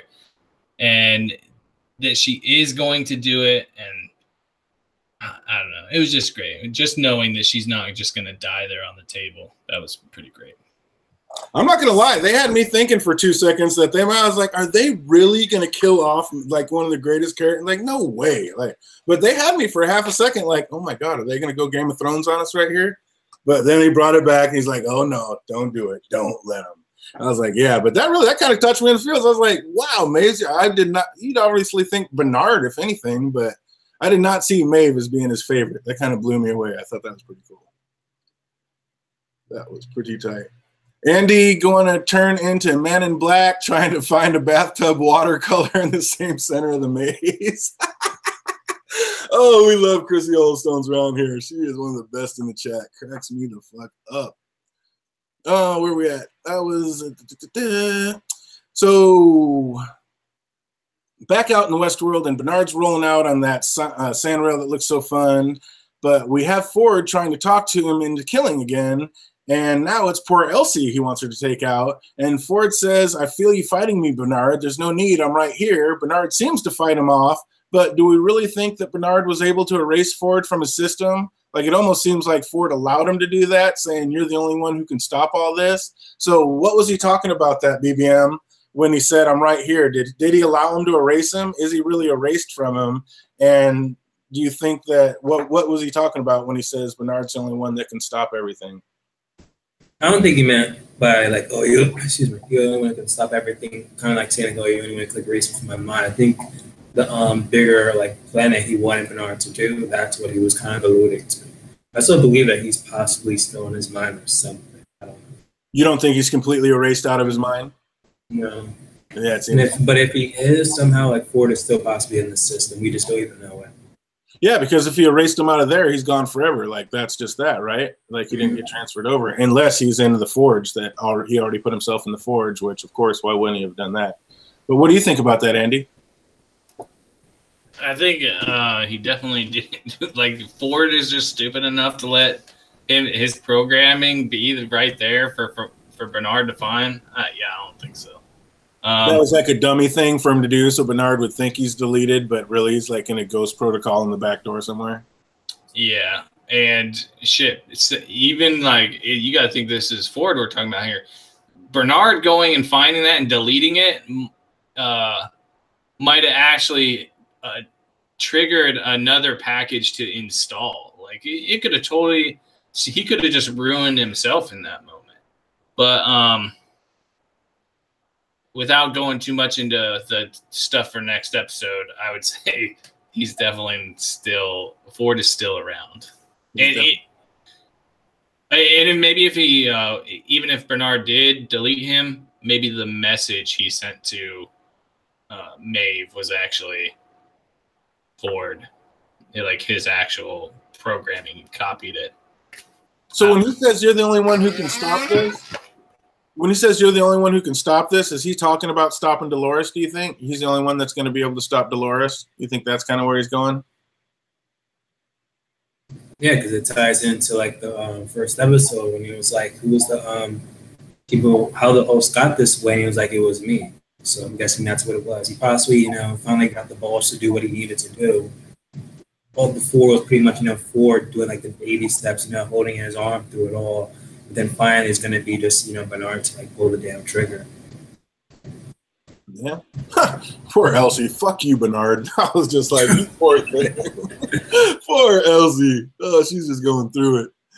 So next we see the man in black riding out into the middle of nowhere, and he looks like he's finally ready to end it all, and he has a flashback to the night his wife killed herself, and we see that she got backed up and watched the card that Ford gave the man in black, but she was finally able to verify what she knew all along about her husband, that underneath it all, he was a dark soul. But he said in this world, he was a generous, faithful, kind man. So if he was able to like pull off the act, like is he really that bad? I mean, what's so bad about that? I mean, we all have our inner demons, Andy. So, I mean, if he was able to act nice and be nice out in the real world, what's the difference? Yeah, I think that's an interesting point for sure. Like I brought up earlier, is he really a bad guy because of it? Like to put that into perspective, like, man, I don't even know a good scenario, but like, what if there's like a racist person, right? He doesn't like black people, but there's a video game where he can go and just straight kill black people. And he does that in a video game, but he's really nice to black people in real life. What would you think of that person? If he was like that, start life, watching your streams more often, Andy. Do what? I'm gonna start watching your streams more often. I'm watching you. He's going straight Ghost Nation like Dolores. I'm watching you, Death Thing. Oh, that was the best comeback I've heard in a long ass time, honestly. Oh shit, classic. But yeah, if he fakes the funk and nobody else knows, like, I mean, if that person's racist and you don't know and he's nice to your face and does everything nice and doesn't talk bad about you and everything about him is just you think he's a nice person, but he goes home and acts like a jackass. Hey, I mean, that's the way it should be. Get it. Like, if I can get through life, have some social skills and, let those inner demons out, when you're by yourself and can't really hurt anybody. That's the way it should be. It's an interesting point. If you don't inflict your demons on anybody, but you act them out in other outlets, like, I mean, isn't that a win-win? We do that in everyday society, like all the time. Men are like, made to be like hunters and stuff. Like it's in our DNA. That's why men are inherently more violent, is because we hunted stuff, we killed stuff, and we have outlets for that. Sports and video games. Like, is it any worse? So we don't do that to regular people. We do it in video games because we're inherently more violent. So he even said that he built a wall to protect Juliet and Emily. So that's another reason, like, I'm like, why is he so bad? He said, I don't belong to you or this world. I belong to another world. I always have.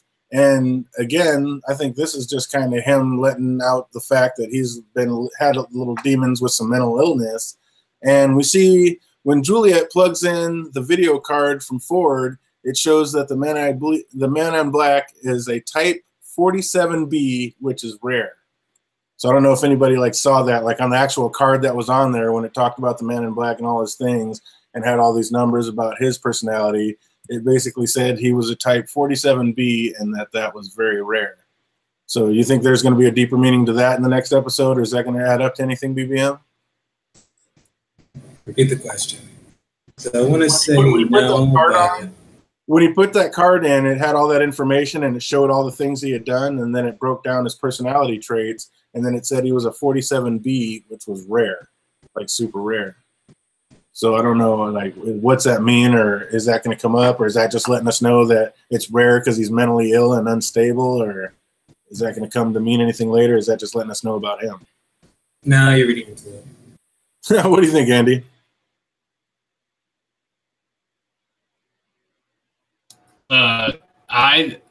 I think that's cool. They're definitely going to go into that, like the personality types and stuff. I think putting in that on there, and we're going to learn a lot more about like all the information that they have on certain people.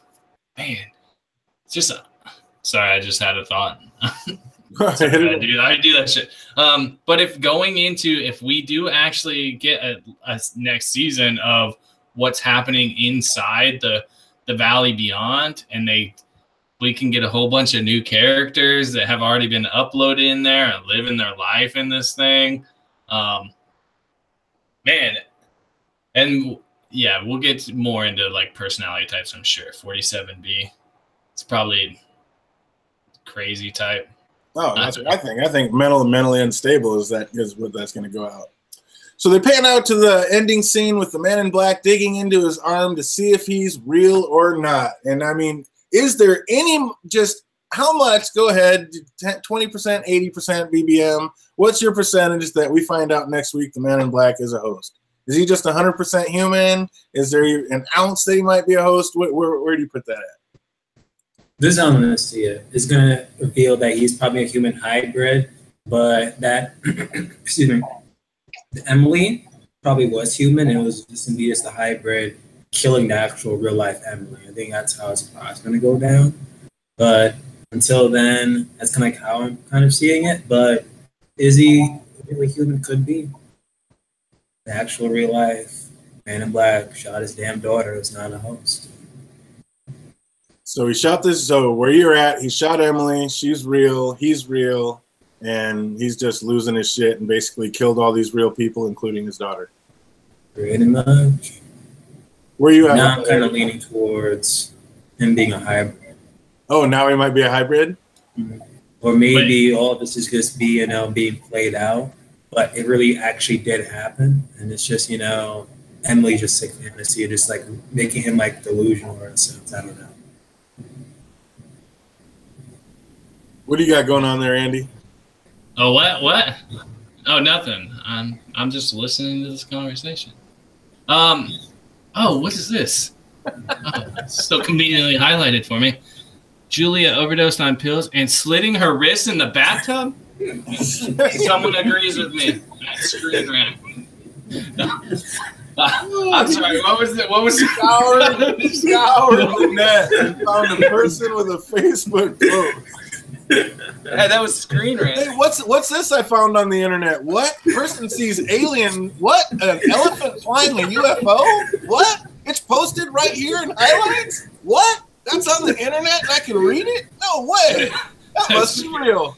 Not much. That's Screen Rant, man. Is their whole thing is like fucking recap and shit. That's awesome.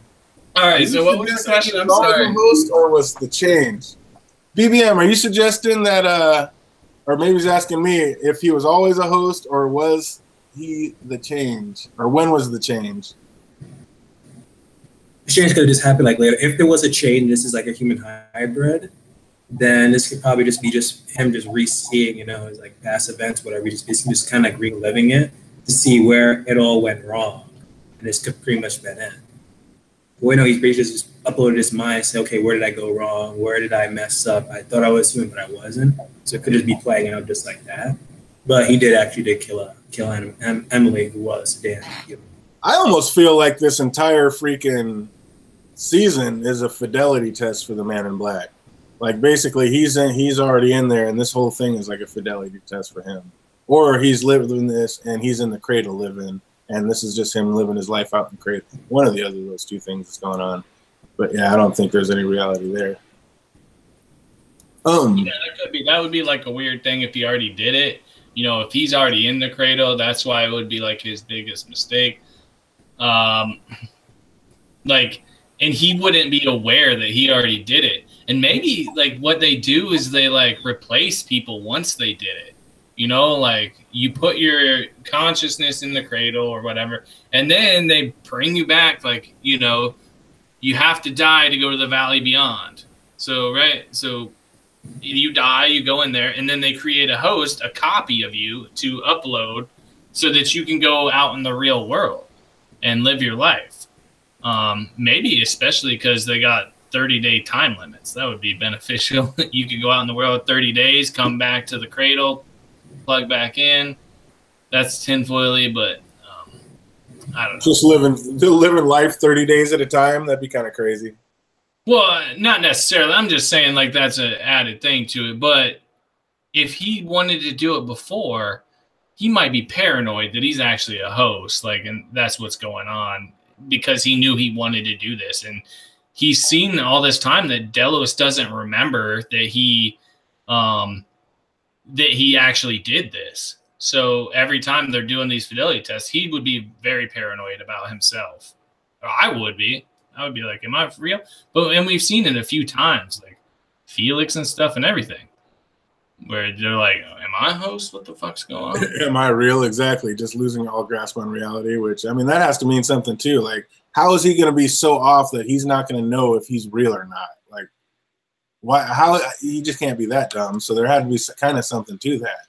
So maybe this is all going on in the cradle, which again will be kind of lame if it's all going on in the cradle. But it'll be a sick little twist. Yeah, I'm excited to see this finale. It's going to be the bomb. We also see the mom put that card into the jewelry box she gave Emily, which tells us the story about Emily getting that box was true. She said that when she went back to pull it out of the trash, it was already gone. So now we see it was Juliet who pulled it back out of the trash and kept it. So doesn't the fact that Emily had the card to prove that she's not a host? But we already kind of touched on that. I mean, the card could have been replicated. There could have been another one. It's like, that doesn't do it. And what part of that story did you really think was the most controversial, Andy? What didn't you like about the two conflicting things about that? You said you didn't like that story when they said it.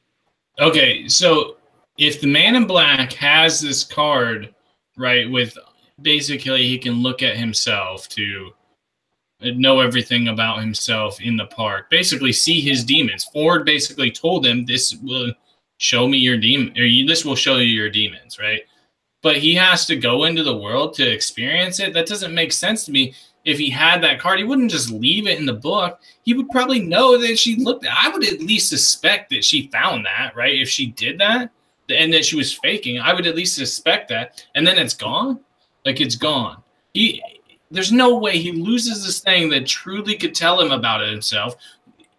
It could tell him enough about himself well enough that they are copying people into a computer program. So but who would he want to tell about that card that it was out there? Because that's how it played out. He hid it in the book. The wife found it, plugged it into the computer, saw it all. Then she took it out, hid it back in the jewelry box that she had given her daughter that she pulled back out of the trash that her daughter threw away. She hides it in the jewelry box, probably figuring when I die, Emily will take this jewelry box, open it, and then she'll see the card, and then she'll know.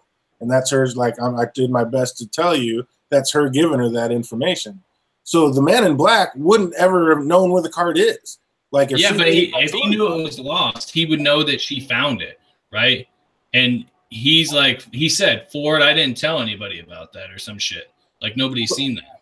Well, that was the code. He said, I didn't tell anybody about my personality file, but he would know. But he would know it was missing, right? And he didn't find that. I mean, someone found it, and I would suspect if my daughter was telling me that and I knew it was missing, I'd be like, oh, she fucking had it. Not kill her and be like, yeah, nobody knew about that, idiot. So doesn't that point more to the fact that the man in black is a host, getting those details? Could be. And that's the question earlier. Because the thing is we know that the man in black and his daughter had a discrepancy over the elephants, right? Now, who is that a hint that Ford is giving the man in black that she is actually a host? Because a game that's cheating, like that's impossible to beat, is not a game, right? So you have to give him clues to know, like, you're testing him. How good of a father is? How well does he know his daughter? Whatever. So we know that discrepancy is there, but it could be very well him. It's something wrong in his head. So you're right. Like, one of them has to be like a host. Yeah. With all those back and forth discrepancies in the stories, they're definitely telling us one of them's a host. Unless you're BBM, then they're both human and everybody's human, and that's just the way it is, because they got to be human. But BBM, with that fact, wouldn't you have to say one of them has to be a host? Well, the part they're reliving had to have been a real event, so at that event, they were human.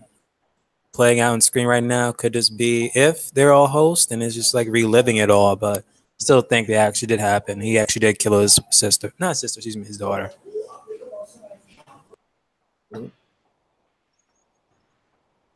So yeah. So we end with Dolores and Teddy, the Dolores and Teddy scene, and find out that Teddy is indeed awake. And I love how they kept us guessing about whether he was going to shoot Dolores or himself.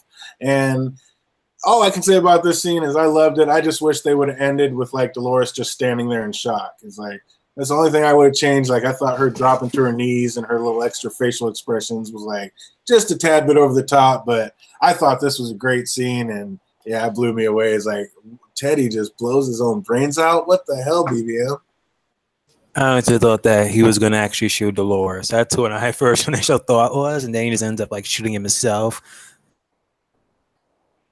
No, that was incredible. The same way they did it with Maeve. I mean, I actually thought they were going to kill off Maeve, and then at the last second, Ford reaches down and it's like, so don't let them, and kisses her forehead. I was like, oh, hell yeah, Maeve coming back. And they did the same thing. It was literally a coin flip all the way through that scene. Is he going to take out Dolores or himself? Which, I don't know. Or did you just know all the way, Andy? I was pretty sure he wasn't going to kill Dolores. They've been building her up for 2 seasons. So I was about 90% sure as this was going on that he was going to kill himself. So when he put that single bullet in there, like, that's when I started thinking, oh, shit, he might commit suicide right here, especially after letting that dude go. And then as it was going, I was like, like, he may kill her and they may throw me off. But, I mean, they've been putting 2 seasons into her by now. So he's not killing her off right here. Do you think she was like, why the fuck did I kill Phil the Tech? Why did I kill Phil the Tech? Oh my, if only I had somebody to bring my man back. You think that was going through her mind at all? And I think we're going to see like the whole same thing with like we just did in this episode with the Man in Black. It's like she loved him, but it was like she was programmed to love him. And I think I think the Man in Black did love Juliet before he met Dolores. But then you have this like love, and then you finally find somebody that you truly love, and it's way different. You're like, holy shit, right? And so Teddy has always just been a stand-in for William this whole time. and Dolores is going to have, I think we're going to get more reflection on who she is. Like, she's going to be aware that she made him do this, and she's going to reflect on herself, who she is, and why just someone being around her would, like, that she caused, knowing she caused this. And then she's going to, you know, become the machine that she's raging against. Rage against the machine. I like it. So what's going to happen in this next finale? I've only seen like a glimpse of it. I haven't like really looked into it, but that preview for next week was long. I was like, it's going to be a long episode, I think, because the preview was like, damn, they're giving us all this. It is going to be biblical. I was wrong on my predictions. I thought we were going to see the Buffalo Stampede this week. Looks like it's not going to happen until next week, but it seemed like that was going to be a finale scene. I've been looking so forward to that all year. Like, I can see them holding that off to the finale. But what's going to happen next week, BBM? What do you get? What do you think's going to go down? Oh, obviously, we're going to see that Charlotte was not a host. And from the freaking preview, we see that a host of possibly Charlotte approaches her. So it's like, okay, that's interesting there. But all right. That's what I damn see in the damn trailer. That, and we also see like those like freaking projector, whatever. So it's kind of confirming if it's a dome or if it's a simulation, whatever. So that's another thing. Like, possibly we could see an old Logan. I don't know. It's so many possibilities. Sick old Logan. That'd be awesome. Yeah, because we see like an elderly man like kneeling in front of like Logan, like fully know like Logan can. Excuse me, kneeling in front of Man in Black. So I'm still on that Logan is alive theory. So my money is Logan. Well, I'm definitely saying Logan is not alive. Logan is dead. But we are definitely going to see, I mean, they showed us we're going to see a flashback of Logan next week. So we'll definitely get a Logan sighting. That'll be awesome. Excited for that. Here's the thing, though. They never said, like, when or how old he died. So it's still oblivious to, like, when it happened. They said he overdosed. They didn't say really when, but they said he died, that he overdosed. Who said that? It was a Man in Black. You didn't hear anything about his wife or even Emily say anything about an overdose or if he is dead. Have they? Emily did just say something about somebody said. No, that Logan said it, but she never said that he is dead. No, just neither has Emily. Emily said, like, "Oh, he told me about the program." So far, no one else has said like freaking Logan is dead, but the Man in Black so far. So again, how do we know if he's dead? I don't know. The whole scene about the way he was telling James Delos that there's no reason to trigger him. Just to trigger him. That was just to trigger JD. Yeah. I don't know about that. It's like they give us so little concrete evidence that I feel like when they nail something like that down, we have to have some kind of basis in the story to be able to grasp to. And the way he did it was like the wife is dead, which we kind of could say like, yeah, the wife is possibly dead. Then they're saying like Juliet's dead, and even like Logan's dead. It's like, okay, well, why believe maybe two people that are dead? It's like maybe Logan kind of has to be dead, but so far he's the only one who said this. Why hasn't anyone else brought up the fact that Logan is dead? It's just the Man in Black bringing this up. But who do you think who in this story would care or bring that up? Season 3, they gotta put up with something for the Man in Black. So season 3, old Logan. Yeah, I don't know. They give us so little concrete evidence about things. I think we have to take some of those facts as just fact. And yeah, if he went ahead and told us that Logan killed himself, OD'd, and literally specifically said OD'd and killed himself, I think we just have to take that's fact. He OD'd and killed himself. He's no longer around.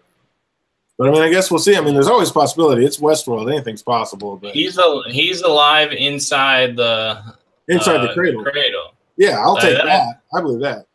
That's what I think's going on. That's why, man, we saw so many stuff. I need to go through it again because there were certain scenes that was flashing through them, but there were scenes of stuff that's not really possible in the time frame. Like there's a couple things where you're like, well, that couldn't even happen.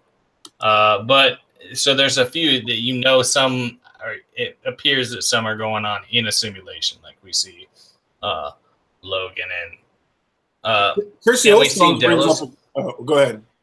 Oh, no, that's fine. I was just going to say, Chrissy Oldstone brings up a great point that Logan is dead. Why would he still be looking young in the present day? Because we know the Man in Black's old, so that's a great point too. So. Yeah, I think it's the simulation. We're going to get that. That gives you room for future seasons of like. Stuff actually happening inside the programming. You'd have to learn about, or like inside the program, how do people die there? Like, can they die there? Man, it's just real interesting what's gonna happen next week. But I think that's the biggest thing we're gonna learn. We're gonna learn that maybe some of what we've already watched has happened inside the program. Definitely not all of it. I think we're leading up to that, like to stuff going on there, like how life is going to continue inside the program. Because that might go back to how you think that the world is shit outside there, because everybody wants to go to Westworld, right? Like no, I don't think it's shit. I just think they want to go about I mean, it's just for the rich to go and kick out and live at their fantasies. I think the world is just the world, and it's gotten boring. There's no more death. There's no more sick. I'm not death, but there's no more sickness. So there's not a lot. There's just a lot.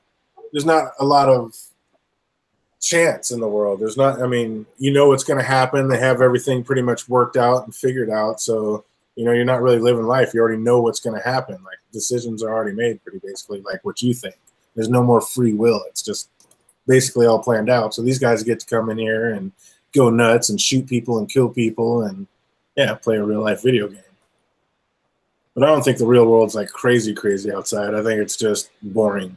I think it's lost its flavor. So they come here to fucking get a little life, a little extra flair.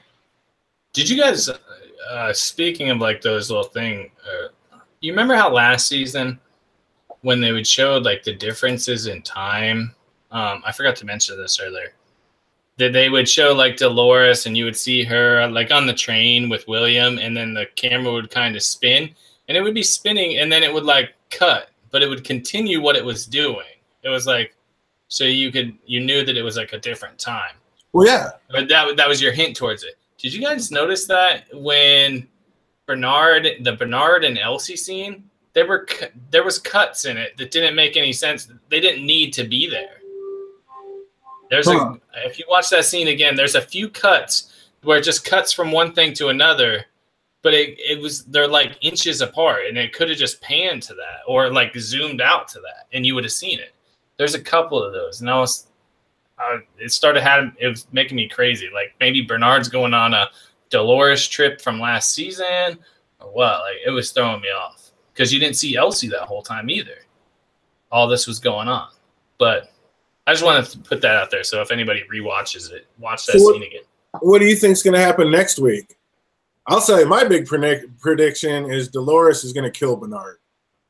I think Dolores kills Bernard next week. Now, we've already seen there's a room full of Bernards. So I think after she kills them, they just bring back another one of the robot Bernards. But I think that'll be a big one. I think Dolores kills Bernard next week. I think that we find out, like, they get into the simulation. It gets flooded out behind them so that the humans can't get there. But that's what I think is going to happen. Is we're going to see who is going to make it into the new simulation. And that's what we're going to get next season. I mean, next episode. Actually, maybe Dolores doesn't kill Bernard. Maybe he's rolling with Dolores and somebody else takes him out. But Bernard's going to die next week. For some reason, I think Bernard dies. I think he gets pulled back, and another guy. I think that's why we saw the room full of Bernards, is because he'll be back. And I think that that'll be like one of their big finale shots. Is where Bernard's going to get taken out next week. It might not. Now, the more I think about it, and how Dolores and they have a special connection, maybe I'm thinking maybe it may not. It won't be Dolores, but I do feel that Bernard dies next week. But yeah, we're going to see some crazy shit, and we know that. Well, we don't know, but from what it looked like, at least, and like I said, I didn't see the whole thing. I have to go back and watch it. But it looked in the preview. It looks like there's a scene that Bernard and Dolores are both in the forge. Like they're both walking through this. So it looks like they're in the forge. And that's what the Man in Black seems to want to take down. Like he wants to blow that up. I think he ends up, that's another thing that happens next week. If he's not already in it, which obviously he is, he gets taken out and completely gets put in it.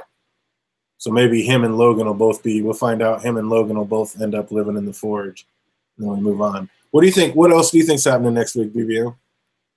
I think that's pretty much it. Seeing, the whole place being flooded. So I just want to know, we kind of pretty much got like all the stuff we needed to know with Bernard, except for the flood situation thing. Like we kind of figured out like hey, how the cradle was destroyed and stuff, but we never truly got to find out what was damn flooded. Also, like I think Icy Spots like brought it up is like, are we ever gonna see what's it called? Akicheta again? Akicheta, Like, yes. We're definitely going to see some more Akicheta.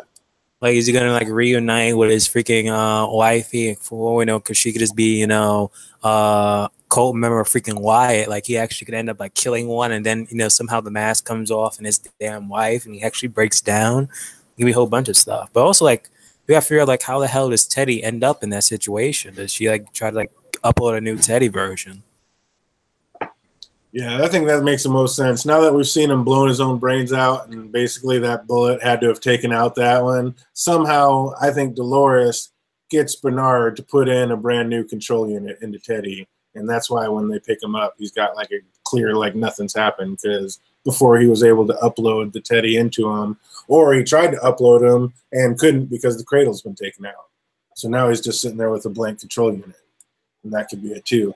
SC wants to know, what about the door and the world they are trying to get to? Is it a door to the real world or just another park? I already said before, I think it's a door to future world. And yeah, basically these guys are going through their loops and then they get uploaded into new host. And whether it's the cradle or a host body, they take it and they move into future world. And that's where they live out their immortal lives.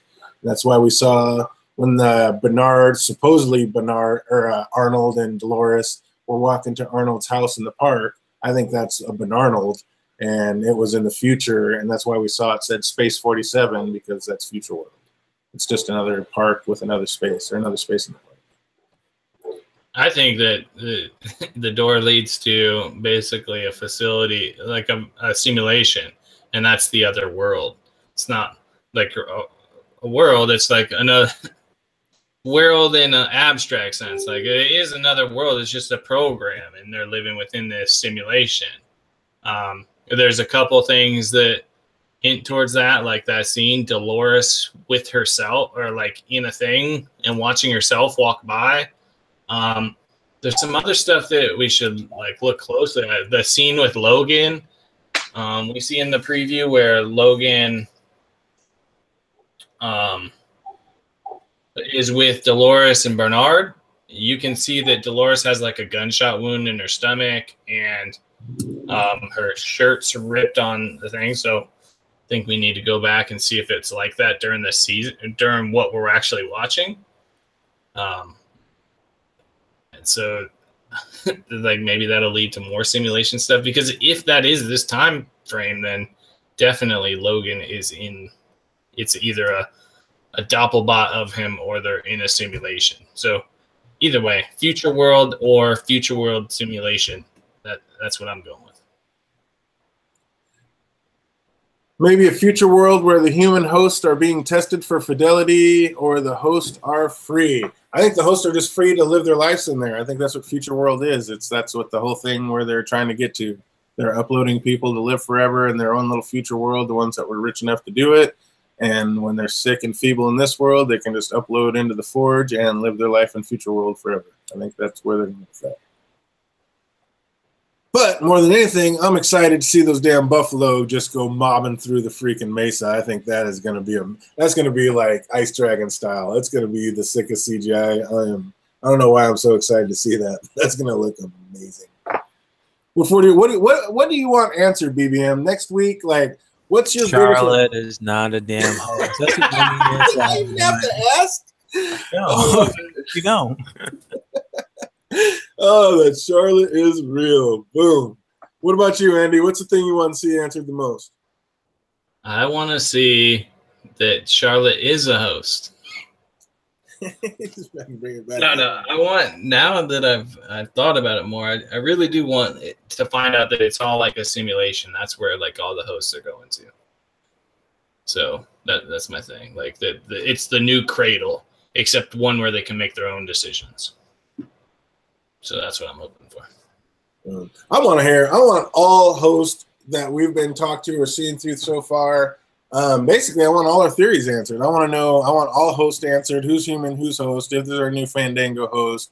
And, am I right? Is it just this whole season is basically just a timeline going backwards? everything's confirmed about this. You know, most of this season is about Bernard being interrogated, and it's a lot of his memories going back and forth. And are we right about a lot of this season? Well, maybe, I don't know, BBM's not really feeling it, but I think Andy's on with me that at least a third of this season that we've been shown that we thought was like real life or something happening was actually being a simulation program in the cradle, or the forge, I guess. I think they've been showing us, I think they've shown us a lot of scenes that we took for granted that were going on for real that were actually just a program in the forge. So I think we've been on not only our different timelines for what's going on in the real world, but we've been seeing different timelines in an alternate world congruently at the same time, which, yeah, they're trying to blow our minds, but damn it, we're going to stand strong and stay with them. Hold on. It is in this time, like from this timeline, basically, Dolores has these wounds that are showing in the preview for next week when she's with Logan. So there will be a Doppelbot Logan or a Logan in the forge already. So that, I mean, you want me to show you? No, I'm sure of it, but I'm saying that's what I was trying to explain to BBM. They've already told us that every single person that's ever visited the park has been uploaded. Like, they have taken every ounce of information, they put the hat on, and they are scanning from Jump Street, and they have every single ounce of information that they can off every single person that's visited already in the forge. So that's why it was such a huge data farm. That's why it looked so big when we saw it down there, because they were just huge server farms collecting every ounce of everything, because they didn't know what they needed, so they just kept everything. So of course Logan's in there. Everybody that's ever been in the park is in there. Like, if you put on a hat, you're in there. So yeah, but the fact that Dolores is trying to get there means that's what the Valley Beyond is probably that simulation. Well, like, they disagree on what it is, though. I mean, she thinks it's a tool. The Ghost Nation thinks it's a door. Lawrence says you have to die to get there. The Man in Black says, no, I know the way. Okay, so if you think from Dolores' perspective, it's a tool, which the cradle was a tool. When one got destroyed, they were able to recreate that host from the cradle. So then it's a tool. You have to die to get there. So anybody that goes in the cradle, obviously you can't transport your body and shit into a computer. The Ghost Nation, it's a door to another world where a simulation would be another world. Like, so it makes sense from everybody's perspective that would be what it is. And then adding in there that we saw Dolores with her cut shoulder and gunshot wound in her stomach with Logan. So in what we're currently looking at with Dolores, she has that wound. She got shot in her stomach when she was going to protect her dad, remember? Or to get him back, she gets shot in the stomach. And she has the thing that, well, in the scene, the preview for next week with Logan, she's with Logan and has that same shit. So how does that happen unless it's like simulation or he was created into a Doppelbot? Just putting that out there. I would say it would happen. I'd say it's because she's in the forge. That's like all taking place in the forge. But when and how did she get in there, I guess, would be the question. Basically, Bernard's going to have to upload her into it somehow, one way or the other. Or she's already there, but how does he take her there? Because, I mean, in the preview, like I said, I only saw like a quick preview while I was walking around. I wasn't paying that much attention, but it kind of looked like maybe Bernard takes Dolores into the forge, and he's like walking her around, showing her like Ford was showing him, basically. So then maybe it is actually Ford still as Bernard walking her around the same way, but just doing it in Bernard's body. So it's going to be like that same thing. What do you think, BBM? Or they both could just go there at the same time, or just one after the other. And then they just bump into each other. Who knows how they're going to tie that all in, but I don't know. I just hope they give us more answers and questions. Obviously, they're going to have some cliffhangers and leave us going for an entire year, but I just hope they answer some of our bigger questions. They gave us a bunch of bombs this time. Obviously, the biggest one being that it truly was Charlotte or Maeve being awoke and getting off that train to go get her daughter was absolutely her own conscious decision, not Ford's. That was just, it made me feel all warm and tingly inside. I loved it. Oh yeah, and the one that they showed that she didn't slit her wrist, that there's no blood in the tub. I like that. I like that reveal too. But we'll have to go back to another one. I mean, she clearly the water is clearly. Go watch it again. You cannot see like under the water. You can see triggering you. You cannot. You can. I can't help it. I'm easily provoked. I'm like fucking Marty McFly. Like I can't help it. I know what you're doing. I still can't help it. The water is only like 3 inches deep on her arm, yet you can't see through it. So there's clearly something else at play here. You can see through 3 inches of water. We know that. Watch it again. Oh, OTDA says, BBM, what is the bet you got to do on stream if Charlotte is a host? Original song, Out Pepper Challenge. Oh, that'd be terrible. What in the world is an Out Pepper Challenge? I don't know. Was he trying to say like Ghost Pepper Challenge or something? Because you don't want none of that. I've seen some Carolina Reaper. Yeah, you don't want none of that either. That's nasty. That's bad. Hottest pepper in the world, I think. Oh. Carolina Reapers. But yeah, I think that pretty much wraps it up. Unless you guys have anything else to say about this one, I don't know. What do you say, BBM, on a scale of 1 to 10? What do you give this one? I give like an 8. It was a good episode. Crazy as hell. That's what I gotta get for this episode. What about you, Andy? I know it's painful with all those times you got proven wrong throughout the episode, but what do you give it on a scale of 1 to 10? Only one time. One wrong.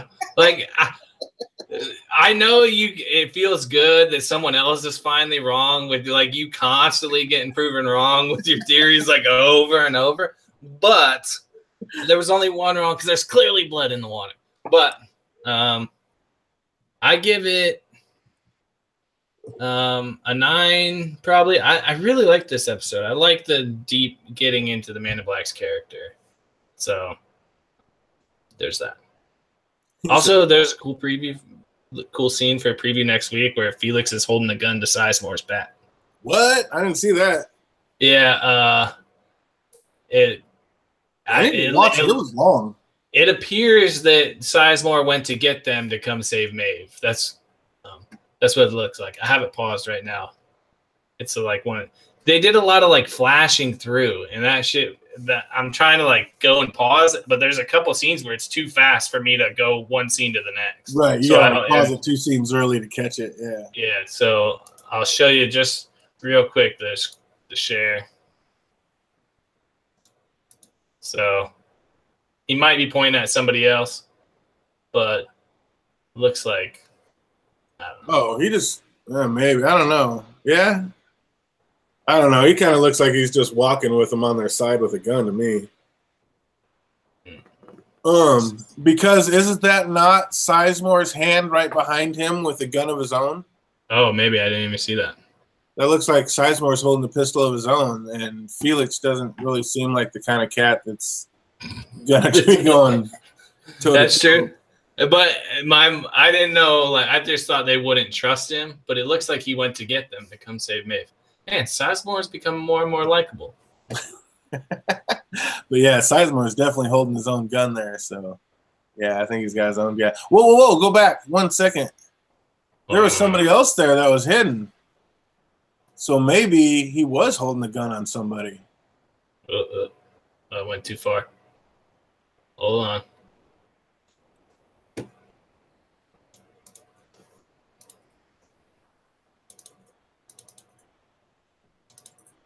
Oh no, that's just so. That's I think Felix is holding the gun on Sylvester. Maybe that was Sylvester behind Simon. Sizemore wants Maeve to leave. Right. I think that's what that was. I think Felix was holding the gun on Sylvester, is what that was, not Simon. Dolores seeing herself. Like, yeah, this is what I saw. This is one of the ones I did see. That's why I say that they're inside the forge watching this. But I just want to show Logan. Oh, there's Delos, right? Yeah. So fidelity, shit. Yeah. Mm-hmm. You see her gunshot wound on her side.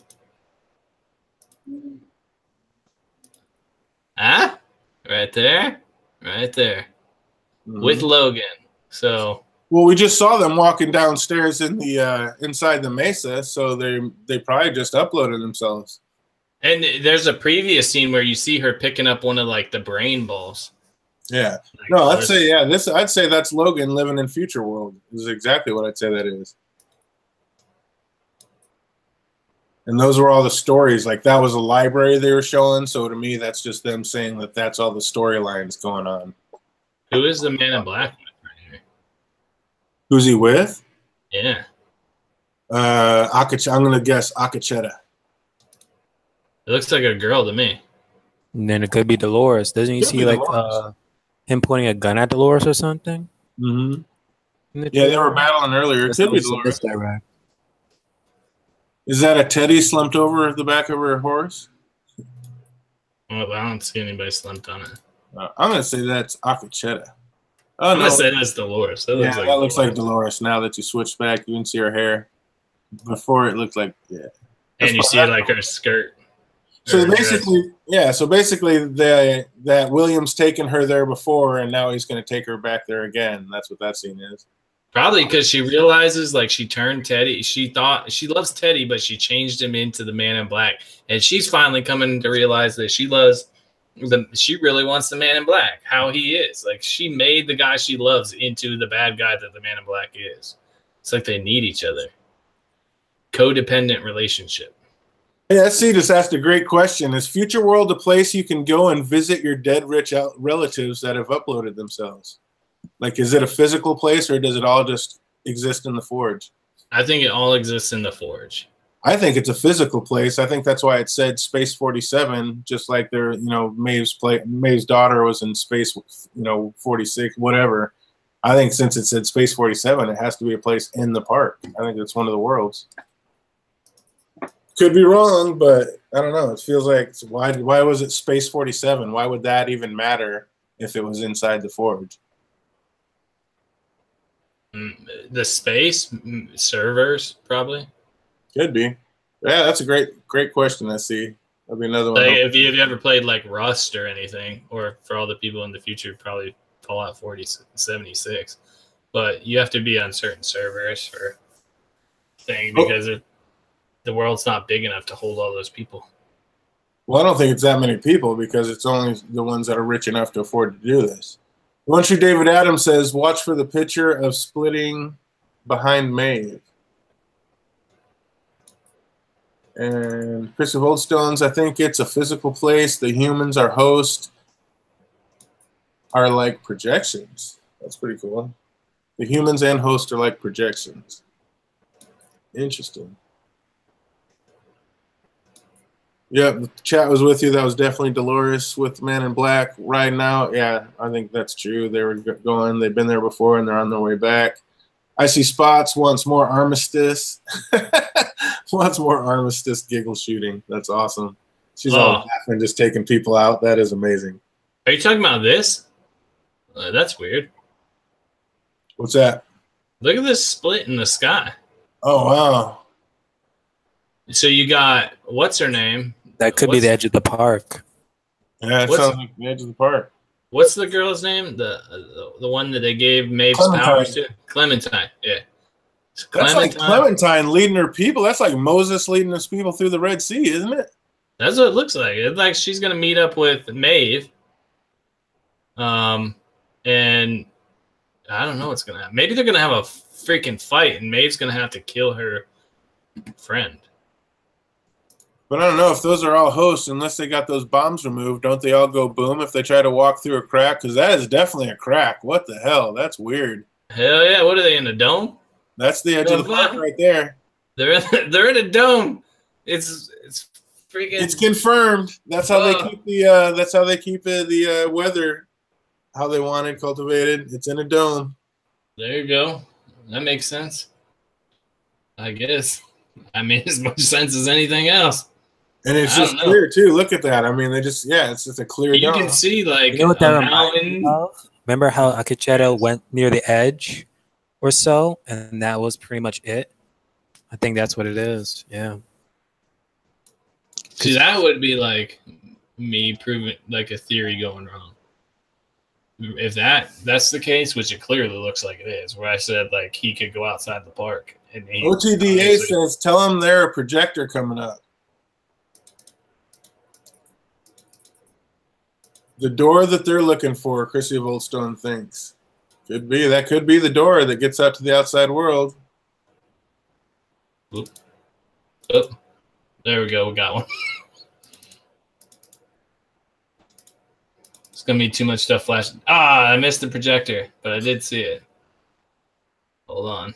Let's see if I can go back 1 second. Nope. Oh. So there's a projector, huh? I might get it this time.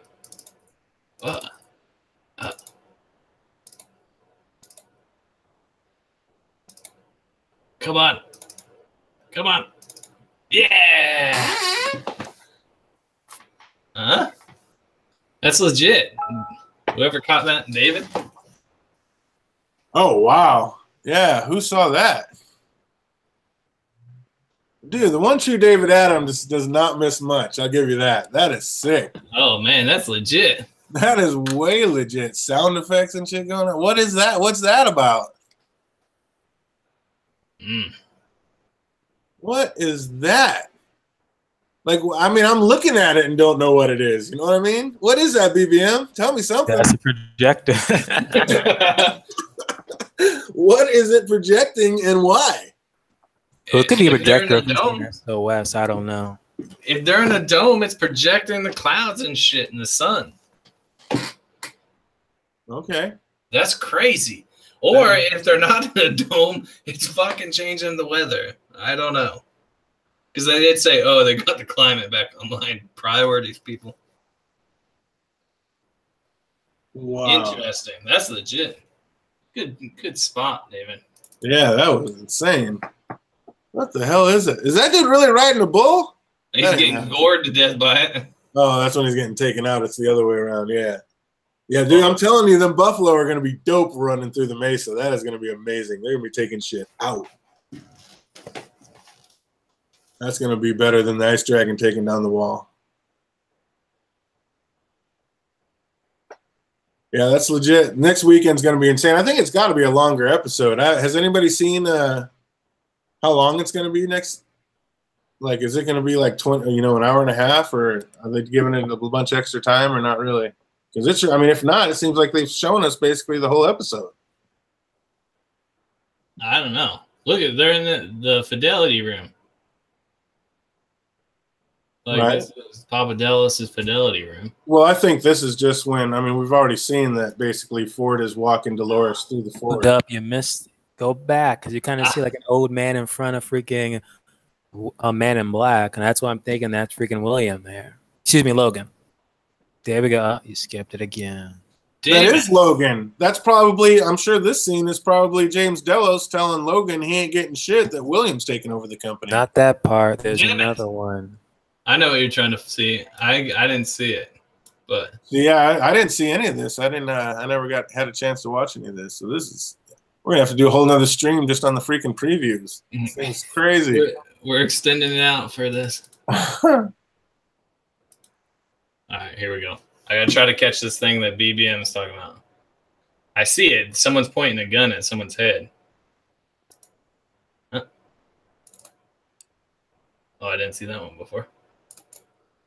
Here we go. No, damn it! Damn you! That was James Delos pointing it at who? But I did see a Dolores and. That was James Delos pointing a gun at somebody on his knees. It's probably William. I would guess. Here we go again. See if I can get it. Live on air. It'll only take me 5 tries. No. If only you just went to YouTube and just put it on like 0.25 seconds. Yeah, well, I'm not watching on YouTube. All right, you guys can watch this for yourself. I put in the damn Hangouts. You can literally see it. That old dude could be freaking Man in Black. Excuse me, Logan. Okay, I'm gonna look for it on my phone. Oh, there you go. We got the Quiet Wolf in the chat saying Google search says episode 10 is 91 minutes long, so we are going to get a long one. Ooh, an hour and a half. Didn't it have to be after showing this much? It has to be super long. Thank you, Quiet Wolf. That's going to be amazing.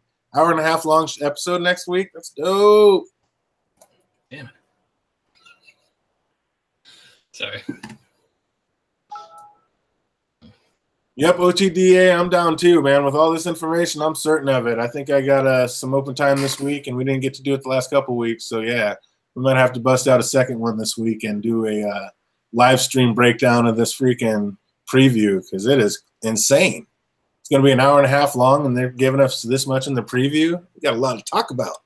I'm going to have to watch it a few more times and see what we think about all that. All right, David got me, so I'm going to hold on. Let me go to my other thing out here. Maybe it's James in the simulated world. Yeah, I'm sure that's him in the forge. Except for his face, it looks like his face is scratched up. I don't know why he keeps cutting his face. It looks like they're going to make that a thing. Like James Delos never accepted the reality and kept cutting his face for some reason because probably every time he looked in the mirror, he didn't like what he was seeing or something.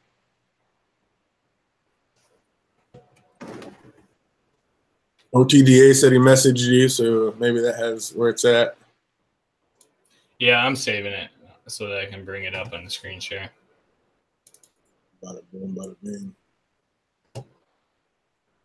Well, I can't believe that this whole entire season is pretty much over next week. Like, didn't we just start these? It's like, how is it episode 10 already? It was done so well you wouldn't even know. Just a time flies when you're having fun type of thing? This is crazy. Trying to enlarge the picture. Hold on. Yeah, me too, DA. I'm sad about that. I can't believe it. It's like, man, we got to wait forever for Game of Thrones. Now Westworld is over. Like, woo, gonna have to come up with some crazy theory videos to talk about. Or you can watch Damn Legion. They got a whole bunch of freaking mysteries and stuff there. Hey, I'm only like probably 50 people deep. I have season 1 coming. My girl got it for me from the library. It's on hold. I was like 1,500 in line there for a minute. I guess everybody in the world wants to watch this. But yeah, I'm like 50 now, so it's coming up. We'll get there. I can't watch it on demand. I tried. It's FX. That's like the one station that doesn't ever put shit on demand. This is as big as I can get it. What'd you say, Hulu? Yep, I'm about to give my Hulu account if it's still on. Oh, feel it. So here you go. This is you. It's hard to tell in this picture. That looks like Ford. It's clearly Delos. Like, no, I'm saying Delos is with the gun. I knew that right away. But is that Ford right there? I don't think so. This guy is a ponytail type situation. Maybe not a ponytail, but he definitely has like a mustache that you can see. Y'all probably can't see it, and I can't pause the screen on time, so. He has a ponytail? I don't see a ponytail. It's probably not a ponytail, but he definitely has a mustache. I get a Ford vibe from that cat. I think that's Ford. Maybe. I think that's Ford walking through looking at that. Could be. Well, we'll see. Yeah, I don't know. Like I said, why not? I'm going to have to put on another live stream just to talk about the preview. And we got an hour and a half show coming up. So it looks like they are definitely going out with a bang. Looking forward to it. And we need to do like a timeline fucking stream of like what's going on in what timeline. So just clearly, I should probably just make a video on it, but that seems like too much editing. So it's probably not going to happen. But it should happen. Someone should do it. Someone on the interwebs, make your magic. Either next week I'm going to be happy or upset. That a whole bunch of these people are all this time post. I'll accept Man in Black being a hybrid, but Emily has to be human in some point in time, and is everything else just reliving that moment. And freaking Charlotte's a human. If she's a host, what are you gonna do? I don't know. I obviously don't know. Sell a Funko, I don't know. You'll have to donate me one. A victory one. A Charlotte one. Post Charlotte, whenever it comes out. No, I'm just kidding. Yeah, well, OTD, David said a public shaming, whatever it is. Public shaming. That's what you oh, need. we're gonna have the bell on next. Believe as soon as that comes on, I'll have a bell. Just ding ding, shame, shame. Every time he goes to say something, just shame, shame. We'll just shame bell him for like the first half hour of the next stream. Because you know you were wrong. You know you were wrong. Oh, it's gonna be great. But until then, yeah, we'll definitely get back at it and see if we can't get back on here and do another breakdown because I'm going to have to watch that and really actually get into it and see what they're trying to show us. And, yeah, we'll pop off another stream before they get to it. So until then, what are you going to be doing for the rest of the week there, BBM? Well, if you want to see my reaction review of this episode, you can check it on my channel. It is live. And this week, I think it's the 100 and the originals. That's it because Legion Season 2 finally ended. Other than that, that's pretty much my week. Once again, thank you for having me, DJ and Andy. I love agreeing to disagreeing with you. Can't wait till next week's finale. We love you for being here, and thanks again for doing that. Can't wait to get back at it. And yeah, like I said, once again, we'll probably be trying to do something. Been trying to do it for the last couple of weeks, so maybe we can get it in this week and do that second stream, do the breakdown. But what do you got going on for the rest of the week there, Andy? I will probably be playing Bloodborne. And I might stream it. I've been playing it a lot lately, so I'll probably do that at some point if I can get away from my daughter for a bit, which is not very likely, but we'll try. But thanks for having me on, everybody. BBM, I'm glad I at least got you on. The Valley Beyond is just another simulation like the Cradle. So I did sway somebody to my side on something, and I'm sure DJ will come around that there's blood in that water. Like after he watches it again. Oh, I already know. You're going to put at least an hour and a half into that tonight, just rewatching and trying to find more proof. But good luck with that. But yes, for everybody that showed up tonight, want you, David, JD, SC, Chrissy of Old Stones, LMR, Bubba Husky, the Quiet Wolf, everybody, Icy Spot. So glad you made it out. Thanks, everybody that made it out. Can't wait to see you again. We'll definitely going to probably be doing another one. Definitely, probably. That's awesome. But yeah, we'll get another one in this week and look forward to seeing everybody. Hope everybody has an absolutely amazing week. And until we see you next time, have a great one and game on.